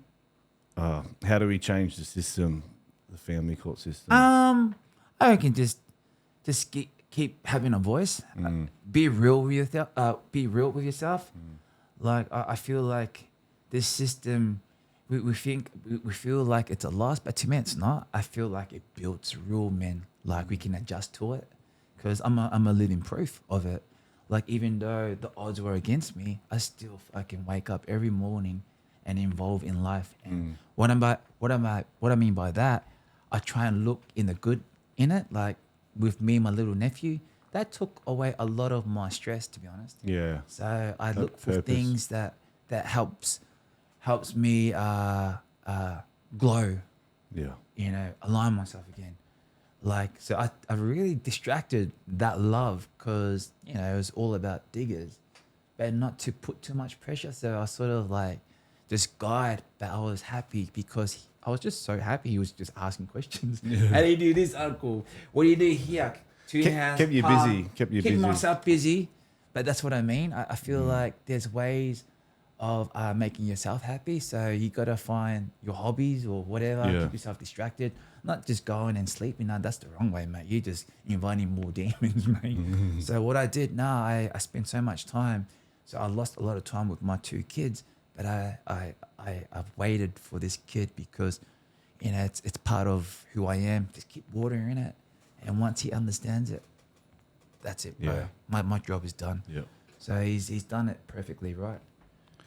Bro, funny question. You're on death row in prison and the guard comes and asks you what you want for your final meal, drink and dessert. Yep. So what do you want for your final meal? Final meal. Final supper. I feel like I want to go to the man upstairs, empty stomach. Really? Yeah, man. Because I feel like you're more, how would you say it? More aligned with who you are. Oh, yeah. Because I eat once a day. Once a day? Once a day. Oh, I yeah. try, because I feel like Actually, I've seen your Insta yeah, post because recently, even I so- didn't rugby. He eats 5 I meals. eat. Oh that yeah, one I think time. that's the story Yeah, I I saw. smash it, man. Like I go So what hard. time you eat dinner time before? Oh man, it would be like 1 What? or 12. My last meal. Okay. Yeah, but sometimes if I didn't eat at 1, that's my meal at 6, and that's till the next day. Okay. So I feel more aligned because once you eat and you sleep, your body can't work twice. working. It's still working out. So, Process the so I've food. come here, just I haven't eaten, but I can talk mainly to you like direct. So when I can talk direct, I'm more focused with an empty stomach. Can you imagine 9 with no meal and you're going to the main source of who you are? I wanna, you know what? My last meal, the holy water. Bro, I can't even this, man. I'm killing it. The fourth question: if you were in a room with every single person you'd met or interacted with on this journey, who was the first person you'd be drawn to and why? First person. Yeah, so if you were in a room, let's just say if you were in a room with every single person you'd met or interacted with on this journey, so your exes, the ex's dad, the police officers or the judges, anyone, who would be the first person you'd be drawn to and why? My dad, Your if he was dad? if he was Yeah. alive, What would you ask them? I will ask him, "How did you become this person?" Because he was always, I don't know, just I still ask the question about his life, how he can build a community through what he knows. Like, there's a lot of things I didn't ask because Yeah. I was always the mummy boy. We always had this funny relationship. I was telling Tanya. You know, when you Samoan family, man, we all sleep together, and I was that kid that slept next to my mum, and I was like hanging off her like till I was 16, bro. And like my dad used to play games and try and hug her, and I would like roll over, like go on the other side and just push her. Guess what happened? Next minute, we're sleeping on the floor, me and my mum. Oh, true. Yeah, because my dad would get pissed off. No, I didn't even know. The guy probably wants to make love. But that's what I mean. Like, Yeah.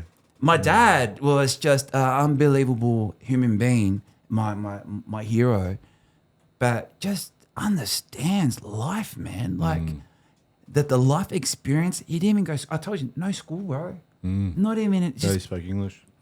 no English, bro, but still made things happen. That's just something that I wish I could just ask the question. And I'm now, I'm still involved in life. Like, it's just beautiful that he's my dad, like my father. Yeah. And no matter what, I come up against heaps of challenges in my life. I'm like, tell me something my dad doesn't know. Yeah. Like, that's my dad. If he can do it, I'm pretty sure I can do the same thing. That's beautiful, bro. Yeah, bro. The fifth one, what strategies or tips helped during the process that you could recommend to any listeners, any other fathers? Well, mate, I have a best mate. Her name's Latanya. Honestly, bro, like your a phone's lot gonna of blow up. people don't understand, man, like about Latanya, and I mean it. Like, I told her when I hit rock bottom, and that was like 2 years ago or last year.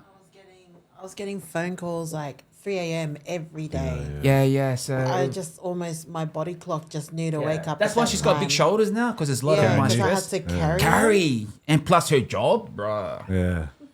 So to me, it's like I'm just so grateful, and there are good people out there, man. Like, to be honest, but not even just ask, ask, like even Bali, man. Like, and I think you know the vibe. I just talk to anyone, but I don't give. It's the people I can tell the vibe. There's a story about this person because I'll watch them. And I'll just give them a compliment. Hey, man, how's it going, mate? Or I say, oh, you look amazing. But once you give that, it's free. And when they're comfortable, you watch how people react to you. They talk to you, man. It's pretty cool, Tanya. She does that a lot. And I feel like if we can share our story, man, watch the glow. They're like, wow. And that's what I love surrounding myself with Latanya, because what you put out, bruh, you'll connect with the right people on the right time. And I'm just grateful she's out here making noise. but not a noise to show she's all that. But behind the scenes, man, she's probably like helped me through my depression and my grief over my dad. And I told her, man, once this is over, and I told her we are traveling, and did I keep to my word? We're traveling, bro. Took her to Hawaii, bro. I said, bro, it was one of those but the last minute ones are cool. Yeah. Because it's my mum. Mum goes, I want to go to Hawaii. I'm like, all right. And I was thinking, I'm going to ask Latanya if she wants to come. So she goes, yeah, I'm free, man. Let's go. And that week. 2-package deal. Yeah, on that week, she was available. Because, bro, spontaneous as well, bro. So like, I have a job, you know. Like, yeah, so we went. And the last one, the Bali was the best one, eh? Like the Bali people, they go, mate, it's Quaid's mate, because bro, we'll fly over, we'll put you in a hotel. I said, mate, the only way I want to come if you get my sister over. They're right. So I didn't hear from them, and she goes, bro, just go, man. They need you. I said, nah, mate, trust me. This is my power. I'm going to test if it works. Yeah. Bro, 2 days, it's done. She goes, bro, we leave tomorrow. I said, yeah. She packs up. And we're just enjoying it, man. After begging my boss to take time. Yeah, boss. Shout out to her, boss. Thank you so much. Yeah, so she came, and it's just great to, instead of just accepting and giving your vibe to someone that doesn't deserve it. But this is what I mean. When someone could feel seen, that's when you can return. I see you, man. You're real. So there's a lot of people that ask, hey man, how did you meet this person? This is amazing. Everyone doesn't need to know our relationship, but all I just reply, she's a real one. Yeah. And if you know, now you know. Yeah. Like that's just, I got no time for bullshit. Yeah. I got no time to say, oh, you look beautiful. No, man. It's just, I know what I want, and I'm here to, just to be present more with my loved ones, because it's one of these days, man. I don't want to be remembered by giving my whole life to someone that didn't deserve me. Yeah. I gave my life to myself. I help people, man. Yeah. That's who I am. And if you figure that now, that's your loss, because I've always been truthful to myself, and you have, and that's the issue we have with humanity. It's like we can't even be a nice person. We can't even be a nice person to ourselves. So who are we kidding? Yeah. So that's the lessons that I've learnt a lot from Latanya, and I mean it. Thank you so much. And we're just getting started. We're just getting started, man. And like, and I mean it. If anyone out there needs help, bro, my DM, not the other one, just DM properly, and I'll put you on hold with my best mate. She's amazing, and if anyone needs help, she'll reach out. And that's because that's who she is. Yeah, beautiful. Yeah, and she's Samoan. When you hear Samoan, like I flex hard, man. I didn't hang out with nobody. She's gangster, man. Somebody. All right, last question. Making noise. Last question. Any message for your children? Wow. Yeah. I just want. I don't know, bro. That's a deep one, bro. Yeah, I was finished on the deep one.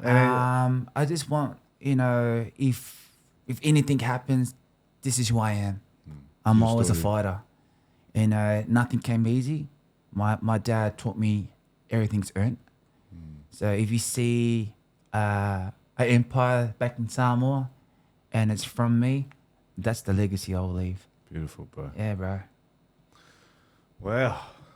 How are we feeling, guys?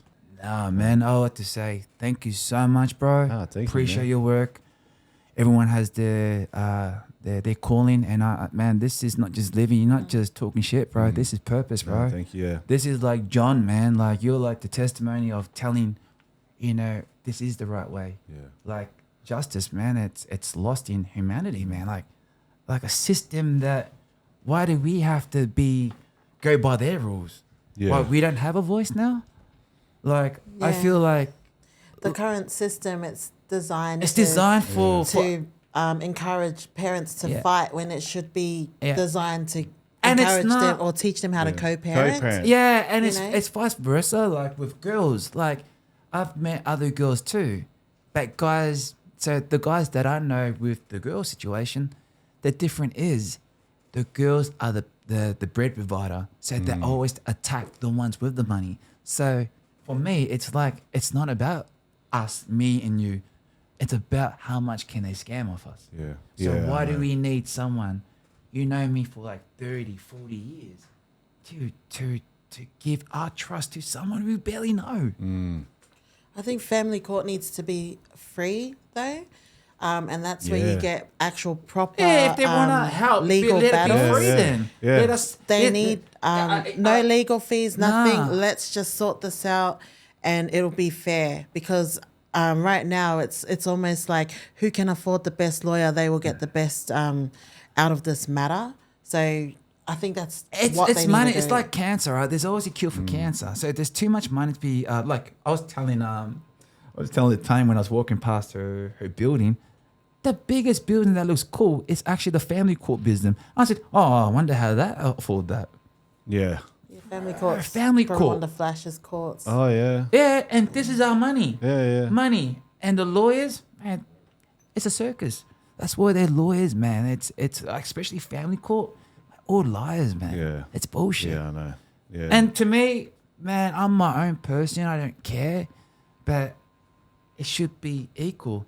If they really want to help us, like the family system, make it free, Yeah, guys. that's right. Because without us, that building wouldn't be. And up why there. does he have to pay, as someone, like they're the applicant, they've put in a property settlement. Now he has to pay to file a response. Yeah, I know. But he didn't ask for this. That's right, yeah. Yeah. So that's, to me, that's what's unfair about the system. If they took the money away from it, the fees away from it, make it free, it's a government thing, use the taxes on that, maybe you'll have a lot more actual That's co-parenting. deep, bro. Hey. Instead of fixing the roads, mate, put that money into fixing relationships. Tell bro. Albanese to stop sending all our money overseas and start fixing our own Yeah. system. Yeah. You know what I mean? Well, how can So- we help this other country? We can't. You can't even look after our own. Look after your own backyard. Yeah, that's right. backyard. I But know. that's what I mean. It's a system. So who are we kidding? Yeah. I'm always being loyal to myself. I just can't believe I got to listen to some idiot I just met yesterday to tell how my relation's gonna end. Yeah. It's like this chapter's gonna end when I say. Yeah. It doesn't end on my own terms. Yeah, that's right. Crazy. That's self-awareness at its best, Yes. bro. Well, look, guys, on behalf of the Broken Fathers podcast, I'd like to thank you both for coming on. Not only do I appreciate your time, but I know all my listeners and viewers will appreciate your time coming down. Shared a good story. It's a painful one, but It's good, mate. one. Pain is always the power. Use pain as power. Yeah. Beauty of the struggle. Yeah, man. I love that, man. Pain is fucking power. Shout out bro. to your family and God rest your father and your sister's soul. I Thank know you that so you're much. proud. Appreciate it, man. Lottie Takiri's lawyer go up and cut your stuff. Lottie Takiri, you better come and talk you about says your lawyer. 60% lost. But yeah, wish you all the best for the rest of the year, guys, and thanks for coming on. Nah, too easy. Thank you so much, bro. All good, man. Thank you.